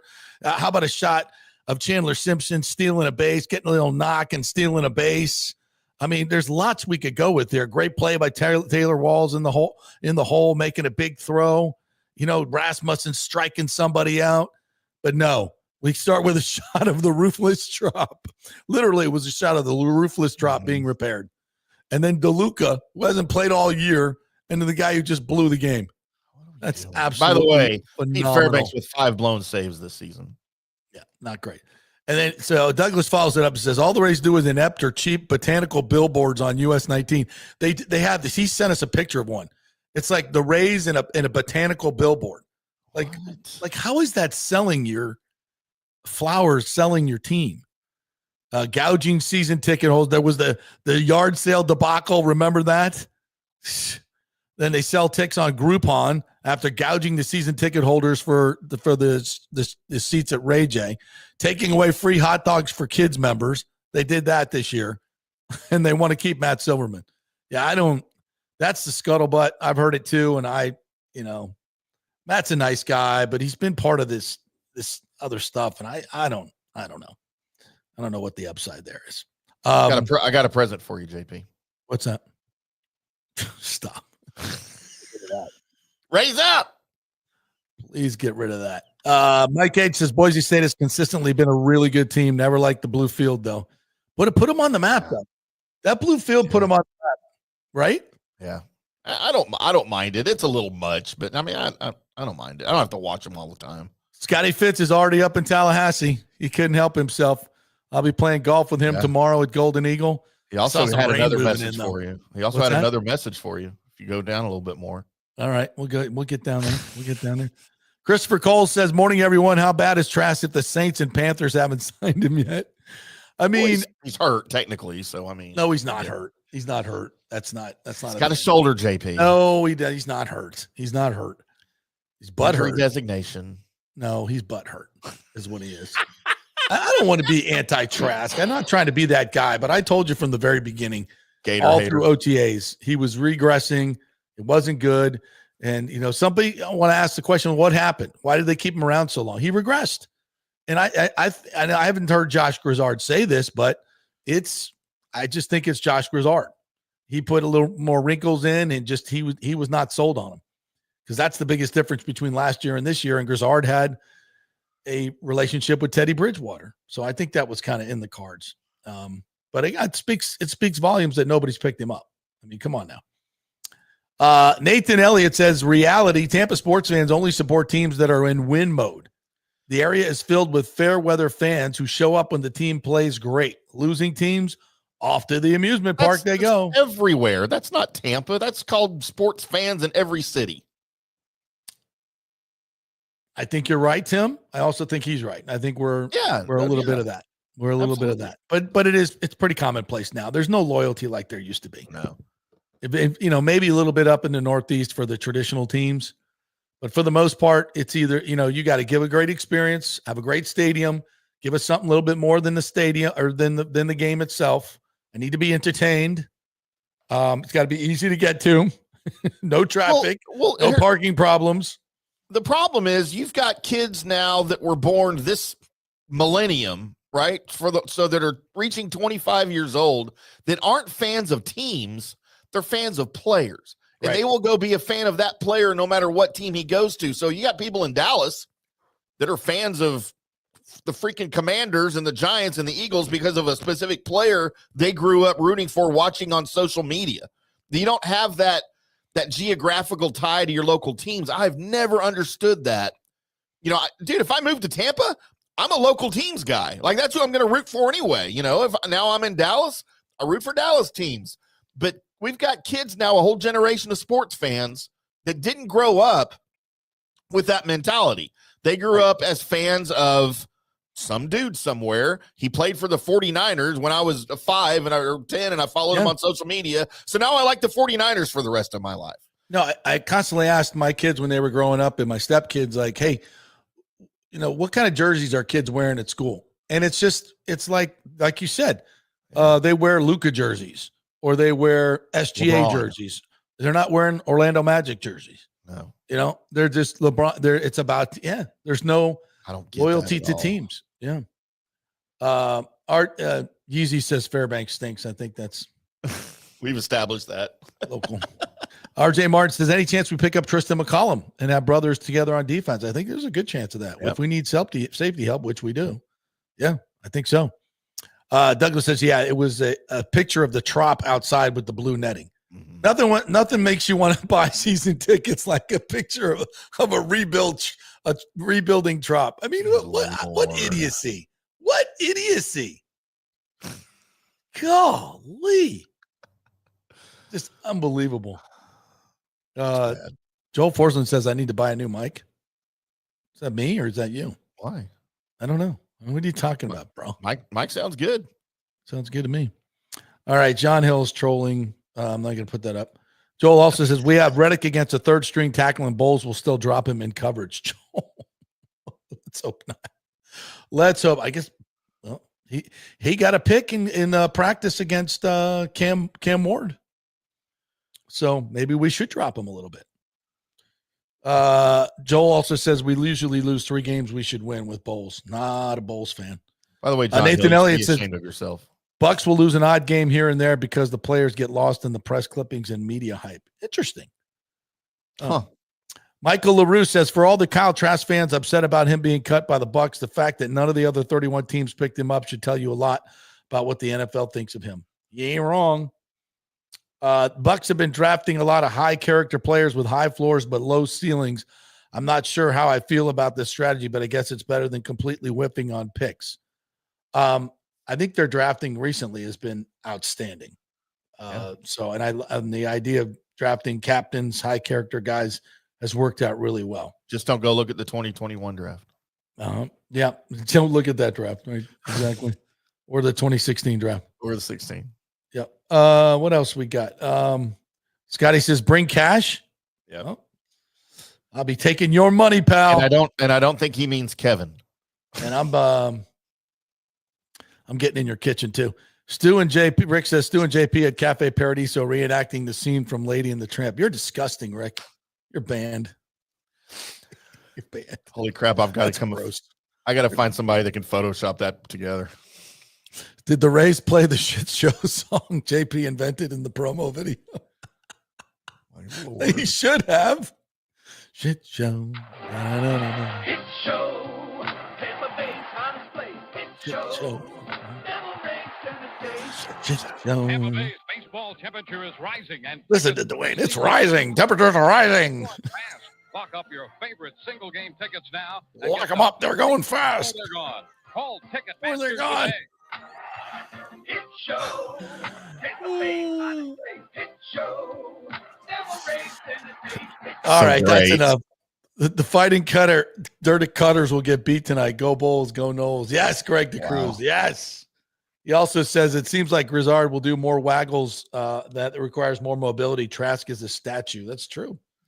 100%. Yeah. That's why Baker's going to fit so well. Yes. All right. Let's turn it over. I did an interview with Josh Capo last night from Pewter Report. Love his breakdowns. Watches a lot of film. So I decided to go. We went over the roster player by player, who's going to do what, and what maybe there are some deficiencies on this roster. So here's myself and Josh Capo cutting out Tim, which is always a I wasn't even invited to this. You weren't even invited. All right. Are you going to play it or am I? I got it. All right. There we go. On Shit Fan show. Stream Sports. It's not playing, JP. Why not? I don't know. It's not playing.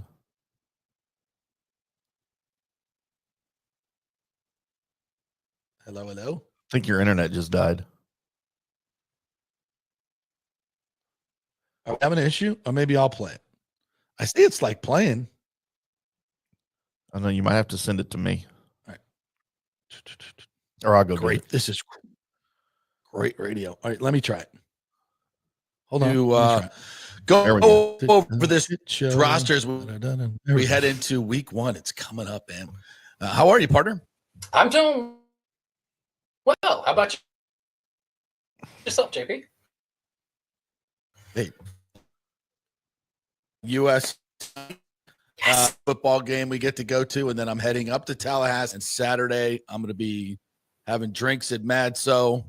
Bert Kreischer with his shirt off is going to be serving me in College Town. He's actually going to be behind the bar in College Town. So it's going to be quite the college football weekend. I'm looking forward to it. And then we're right into Buccaneers week one, Atlanta. And so let's hit this roster and kind of go over through kind of the strengths and weaknesses. We'll start at quarterback. And something I saw coming from OTAs. This Rich saw in college, and it Josh Ard more than anybody. You know what? We have better options here. We'll get to Bridgewater, and he takes over the backup job. I think this is a very positive thing for the team overall. Your thoughts? Yeah, I think Teddy brings stability, and I think that he brings certainty. Two things that you can't necessarily say that Bucs had with Kyle Trask. And for a team that is showing that they really want to push for that next step to be, considered a favorite for the NFC Championship game, a Super Bowl contender, you want to have a backup quarterback that brings you a little bit more certainty. And Teddy Bridgewater brings that even more than most backup quarterbacks, even consider what his career has been over the last couple of years, where he semi-retired. He's been this high school football coach. He showed in the preseason, excuse me for 1 second. Sorry. He showed in the preseason, he still has great touch on the ball. He was never, a strong-armed quarterback, but he can make the throws that he needs to make, and he puts the ball in a really nice place, especially on those 2 touchdown passes that he made. Yeah. And the Bucs have been enamored with Teddy for a long time. We know this. Jason Light has talked about it, pretty openly. They liked him in the draft process. They liked him when the year they ended up getting Brady. And it just finally, the stars aligned where that need for a veteran who can bring stability lined up with Teddy was available. Let's get him. Yeah.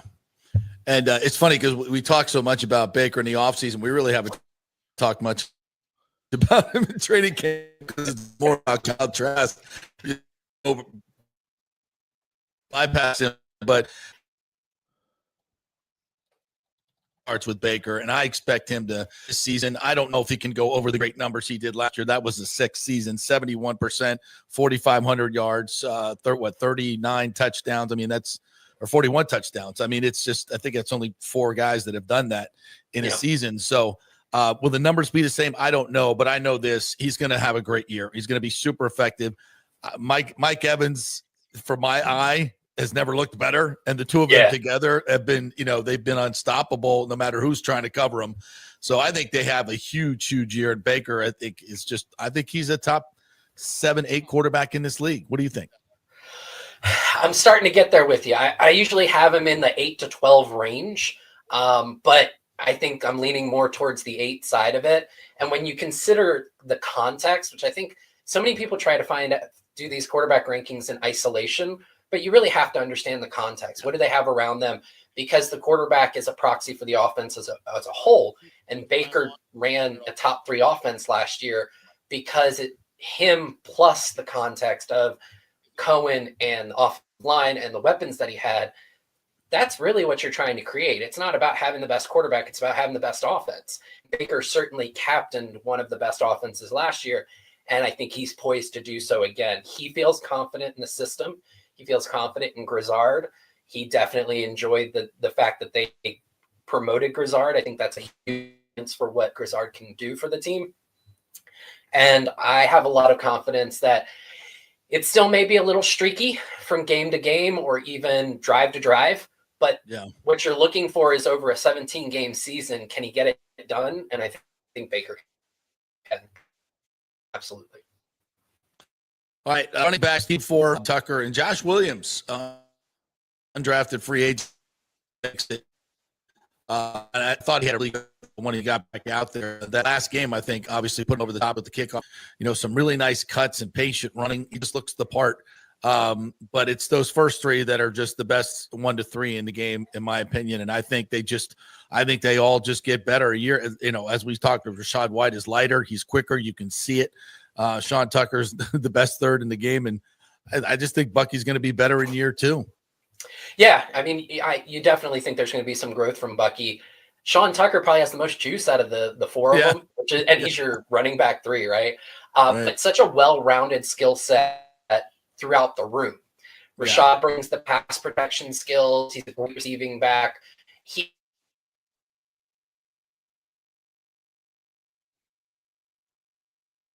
great at it. Bucky with the yards after catch, his center of gravity, his ability to stay up, and then he's also a great receiving back himself. Tucker is probably their best pure runner. And what's really interesting that Williams, I've always he goes on running still serve well. But if Rashad is done nowhere close to Rashad's level, Williams really showed out in pass protection in that third game there. And I think that that's part of the reason why the Bucs like him so much, because Rashad's entering, this is his contract year, and to a certain degree, same thing for Sean Tucker. Tucker will be a restricted free agent next year, and if the Bucs want to ensure that he comes back, they have to do a right of first refusal tender on him, which means they're going to commit over $3 million to Tucker. Wow, so you kind of have 2 running backs who are in contract years here, and that's why I think they wanted to keep Williams on the roster and ensure that if Rashad moves on, and possibly if both those backs move on, we've got a guy who can complement Bucky really well and has that pass protection aspect to his game that's so important in the passing game. All right, we'll move wide receivers. Evans, Godwin, Abuka, Tez Johnson makes it. I thought maybe he was headed for the practice squad early on, but I think his in that third game put him over the top. Ryler Sticks had a great.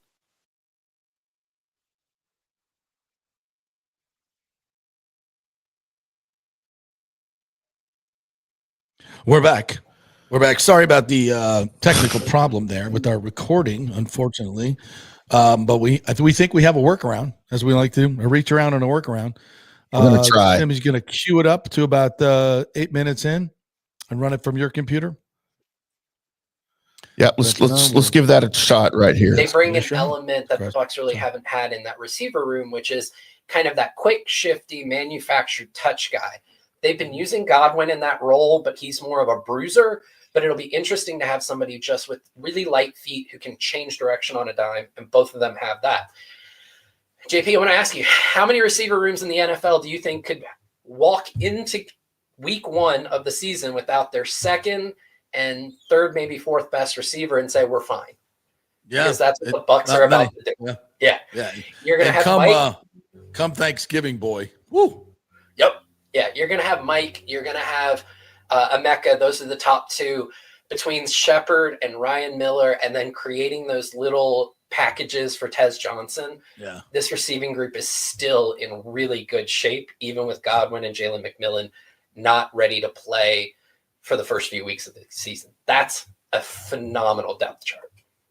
And this one kind of snuck up on us tight ends. Cade Otton is hurt. And look, there's a lot of weapons here. But that's something that I didn't expect, and I thought he had his best year last year. He doubled his yards after the catch. He was falling forward, just having a great year, especially when the receivers went down. So he's not going to. I think I heard Bowles say today he may be out for week 1. Now, look, Payne Durham and Devin Culp have really developed in the last couple of years. So I think they're happy with him. But Cade's a weapon. And not having him is going to hurt this offense. What are your thoughts? Yeah, I think that's going to be a really tough one because he's been such a linchpin to the offense. He's an underneath security blanket. He took major strides in terms of his run blocking last year. He's a big part of the reason why they had such a good run game. And I think that this is a compounded issue because if you're going to have Tristan Wirfs out for the first couple of weeks, you'd really like to have an experienced tight end who's the linchpin of the offense next to Charlie Heck. And without him, Payne Durham's, his calling card is his blocking. I don't think he's a phenomenal blocker. What I wouldn't be surprised to see is these first few weeks if Kieft ends up being tight end 2 to Durham while Otton's out, and Kieft is the guy who's attached to Heck, really giving him that help in the blocking area. Yeah. But without Otton, you have very siloed skill sets at the tight end position. Kieft is basically a blocking only guy. He's really, really good at it, but there's only so much you can get out of that player. Devin Culp showed why he was a 7th round pick in the preseason with the ball security issues, losing the fumble. Yeah. And then, Durham, again, he's a solid blocker. He's a decent tight end too. He's not somebody you really want playing that featured role. So that's an area where, because the skill sets are so particular and Culp hasn't fully developed, I think that's one where they're going to be really hurting without Otton until he gets back. And he just didn't even look right in that 3rd preseason game before sustaining the additional lower body injury. It wasn't a great tape from Otton against the in that 3rd preseason game. Yeah. All right, let's go to the offensive line. Obviously, Wirfs will probably miss the first couple of games, although he's been, quote, past his physical, but that he's not cleared to play yet. So, and the rest are names we know, and the continuity is fantastic. Bredesen, Barton, Mock, Gedeke. Will Charlie Heck, I think he's had a good, I won't say he's had a heck of a good training camp, but I think he's serviceable. They know what they have there. And Elijah Klein, I thought he got beat up a little bit in that last game. And Benjamin Chukwuma, I'm shocked that he made the team. I say shocked because at the beginning of camp, I'm like, wow, he looks great, but he's a babe. He's a baby. And then at the end of camp, I'm watching him on the field. I'm like, this guy looks fantastic. He's so balanced. Yep. He's strong. Yeah. He's got great feet. Oh, yeah. The hands. Yeah, buddy. And he's strong as a freaking ox. I mean, I don't know. You couldn't risk losing him. I know that's why he's on at 53. Yeah, I think out of potential outcomes for where we're at from when the Bucs signed him, this is the 99th percentile outcome for him. He looked phenomenal in that third preseason game. Yeah. I mean, just absolutely. He went up against legit pass rushers on the Bills. So AJ Epinesa, he had a bunch of reps against Epinesa. Epinesa is a former second rounder. He has over 2,000 defensive snaps. He is an absolute part of the Bills, two deep. And then they just drafted Landon Jackson in the third round. Landon Jackson, if it weren't for Shamar Stewart, everybody would have been talking about his athleticism because his vertical was well over 40 inches. This guy is a real athlete. And Chukwuma had both of them just in jail. The progress that he has made in one summer, especially considering almost no experience at tackle, in less than 1.5 seasons. Yeah. He didn't start playing football till he was in college. He came over from Nigeria, I think it was, at 17 years old. And to see what he was able to do in that third preseason game. And the thing that I thought was really cool is the end of the game, they put him over at the right side, which means they are developing him to eventually be that swing tackle that Charlie Heck is this year. It's fantastic. Independent hand usage, extremely strong grip strength. Like you mentioned, he's strong as an ox.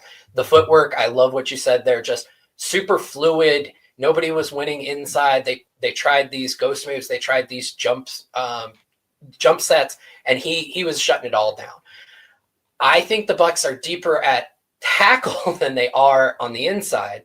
You mentioned Klein. I think Klein is a guard. He had really good tape in the preseason last year as a guard. They tried to put him out at tackle last preseason for some reps. It did not look good. This year, because they don't have anybody else to play center behind Barton, they were using him as the backup center. Did not look good. I think that he really is a guard only, in my opinion. And so Graham Barton's health becomes one of the most important parts of this offensive line. They're really going to have to hope for that. The other thing, JP, you mentioned, they only have 8 offensive linemen on the 53-man roster. Now, they signed a few of their guys they cut to the practice squad, and they'll probably do some elevations. But I would not be surprised if they make a move to find another offensive lineman in the next couple of weeks. That's the difficult part because everybody's looking for those guys. But just even like a veteran interior offensive lineman, somebody like Royce Newman that they had last year. I was hoping once it became apparent that Cole Strange, once he got cut from the Patriots, he's a former first rounder. I really liked his college tape. He was never really a first round talent in my eyes, but he's definitely worth being a backup offensive lineman. I was hoping the Bucs would put in a claim on him. They didn't. He ended up signing with the Browns. But I still think that that's probably a position they're looking for to see if they can find some upgrades on their depth. All right, let's flip to the defense. The defensive line is a little thin too. Just 5 on the roster. Vita Vea, Cansey, Hall, Gaines, and Roberts. The Vea and Cansey are as good a 1-2 as there is in the league. I love what I saw from Elijah Roberts in this camp, and I think Logan Hall's prepared for a great year. They may need to add some depth, but this is a really good interior line. What are your thoughts? Yeah, I like the 2 deep, especially with the development of Roberts. I wouldn't be surprised if he overtakes Logan Hall by the end of the year as that kind of defensive tackle 4, because you also have Greg Gaines in there who plays the backup to Vita as a nose tackle. Roberts was lights out as a pass rusher in the preseason. I think he had by Pro Football Focus's pass rush win matrix or metric, I think he had the highest in the NFL, highest win rate. He was well over 30%, which is incredible for an interior defender. Strong hands. He's lightning quick with them. He's throwing clubs. He's throwing rips and swims and then the other thing is, while he's not super twitched up to get upfield quickly, he's got this lateral mobility that surprises offensive linemen. He's quickly jumping a gap or half gap over and beating guys to the spot, and then he's able to push up through those gaps, both as a run defender and as a pass rusher. Yeah. So I'm really high on him. I love the preseason that he's had. He's got to learn how to be a run defender because he played on the edge at SMU. He's learning interior defensive line play now, but even the growth from week 1 to week 3 of the preseason has me really high on him. So really love that. I think that that's a solid 5, especially when Logan Hall is your number 4 or 5. I think he's solid. I don't think he's fantastic. And then CJ Brewer and Adam Gotsis, and they signed Jason Jones to the practice squad. Those will be guys they can elevate. I think Jones is a really cool nose tackle and could be somebody in the future, maybe next year, who's, playing backup to Vita. That one would be really so I think the depth is there when you include the practice squad. All right, on to the corners. Jamel Dean, McCollum, Morrison, who still did not practice today, Jacob Parrish, Kendall Vildor makes it over Bryce Hall, which is interesting, and Josh Hayes, I guess, makes it because of his special teams abilities. It's a solid group. I think Morrison and Parrish are probably going to get more run this year than maybe we originally thought. What are your thoughts on this group? Definitely Parrish. I think myself, Scott Reynolds, we've talked about it, that I wouldn't be surprised if week 1 Parrish is your starting outside corner opposite Zion. And then Jamel Dean is your quote unquote nickel in terms of personnel packages. But when they go to nickel, Dean just takes over on the outside, Parrish kicks inside. So very similar to how the Bucs operated circa 2020, 2021 with Jamel Dean and Sean Murphy-Bunting. Murphy-Bunting was the starting outside corner and base sets, moved into the nickel. Dean would come on for nickel. Gotcha. And I would not be surprised if that were the case this year, even as early as week 1. Parrish's best tape is on the outside. He's phenomenal. He's still learning how to play nickel, but he's got all the traits you would want from somebody. He's willing to step in and fit the run. He's hyper competitive. There was a preseason week 1 against the Titans where down at the goal line where the Titans rolled their left guard, Peter Skoronski, a first round pick, rolled him around on a pole, and Parrish, 100-pound difference, just stepped in, lowered his shoulder and said, let's do this. Like, that's a guy I love watching. And I think the Bucs really like him as well. He's super athletic, and he's got tons of instincts. So I think that 2 deep is a lot better than it was this time last year. And if Morrison can get on the field, I think that just adds even more depth. I'm interested to see him play with some regularity, because I thought the glimpse that we saw, I really liked it. He's a super athletic guy, and he can catch the football, which is rare for a Bucs corner. All right, linebackers, David, obviously, and Servassier will start on the inside. Backed up by Deion Jones and John Bullock, who makes it as an undrafted free agent. A kid that just walked on at Nebraska 5 years ago is now on a 53-man roster. It's a great story. But I think they're a little thin there, maybe because Deion Jones is your only really backup on the inside, and Servassier has been a little, injury prone. So what are your thoughts on the inside guys? Yeah, I think if Servassier can stay healthy and Levante can fight off Father Time one more year, I think they're poised for a big upgrade from where they were last year. Yeah. I actually like Deion as a backup. He knows where to be. He's still athletic. He's not what he once was as an athlete, but still athletic. The tape was pretty good from the preseason. He's somebody who understands coverage schemes. He understands what offenses are trying to do behind him. I thought Servassier, same thing there. So I like where this linebacker group is from a pass defense standpoint over where they were last year. And from a run defense standpoint, I don't think that you're going to see a big fall off.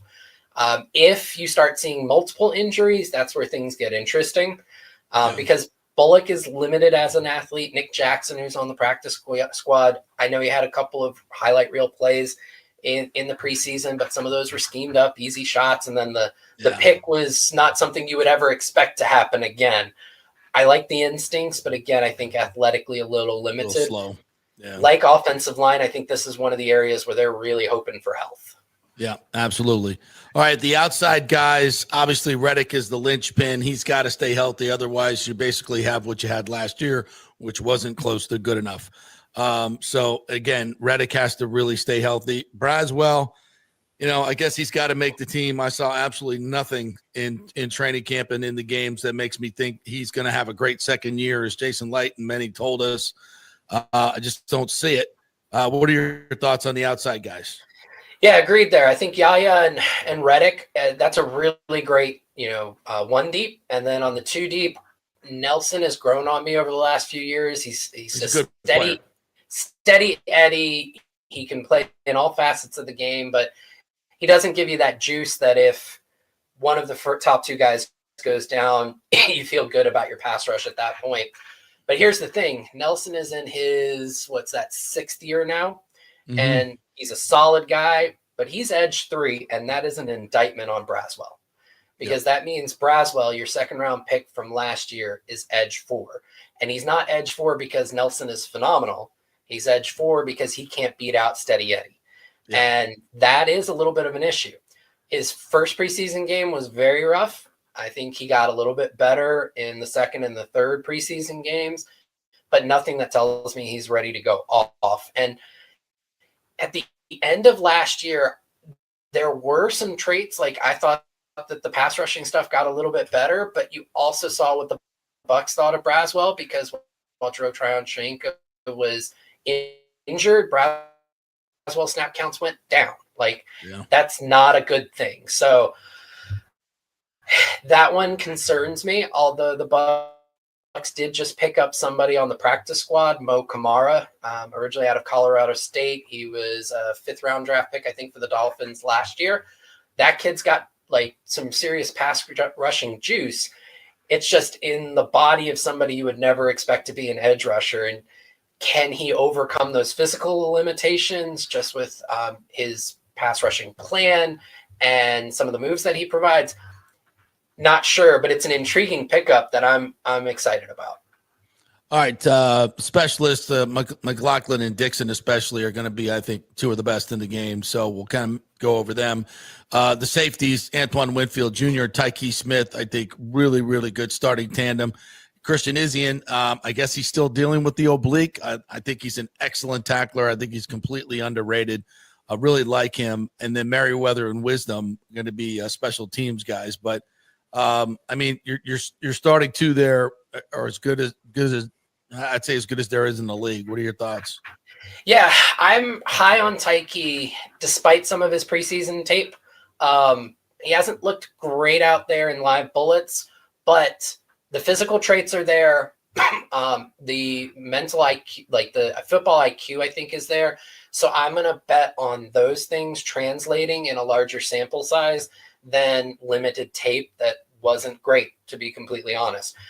Antoine, I think it's just getting back to health, and I think that he's a big wild card, maybe a little bit underreported by all of us, just how big of a impact that he can have if he doesn't even have to get back to 2023, but just 2020 to 2022 Antoine would be a huge improvement for the defense. So Izien, I think, is that super sub. You love having him because of the way that he plays and how hyper competitive he is.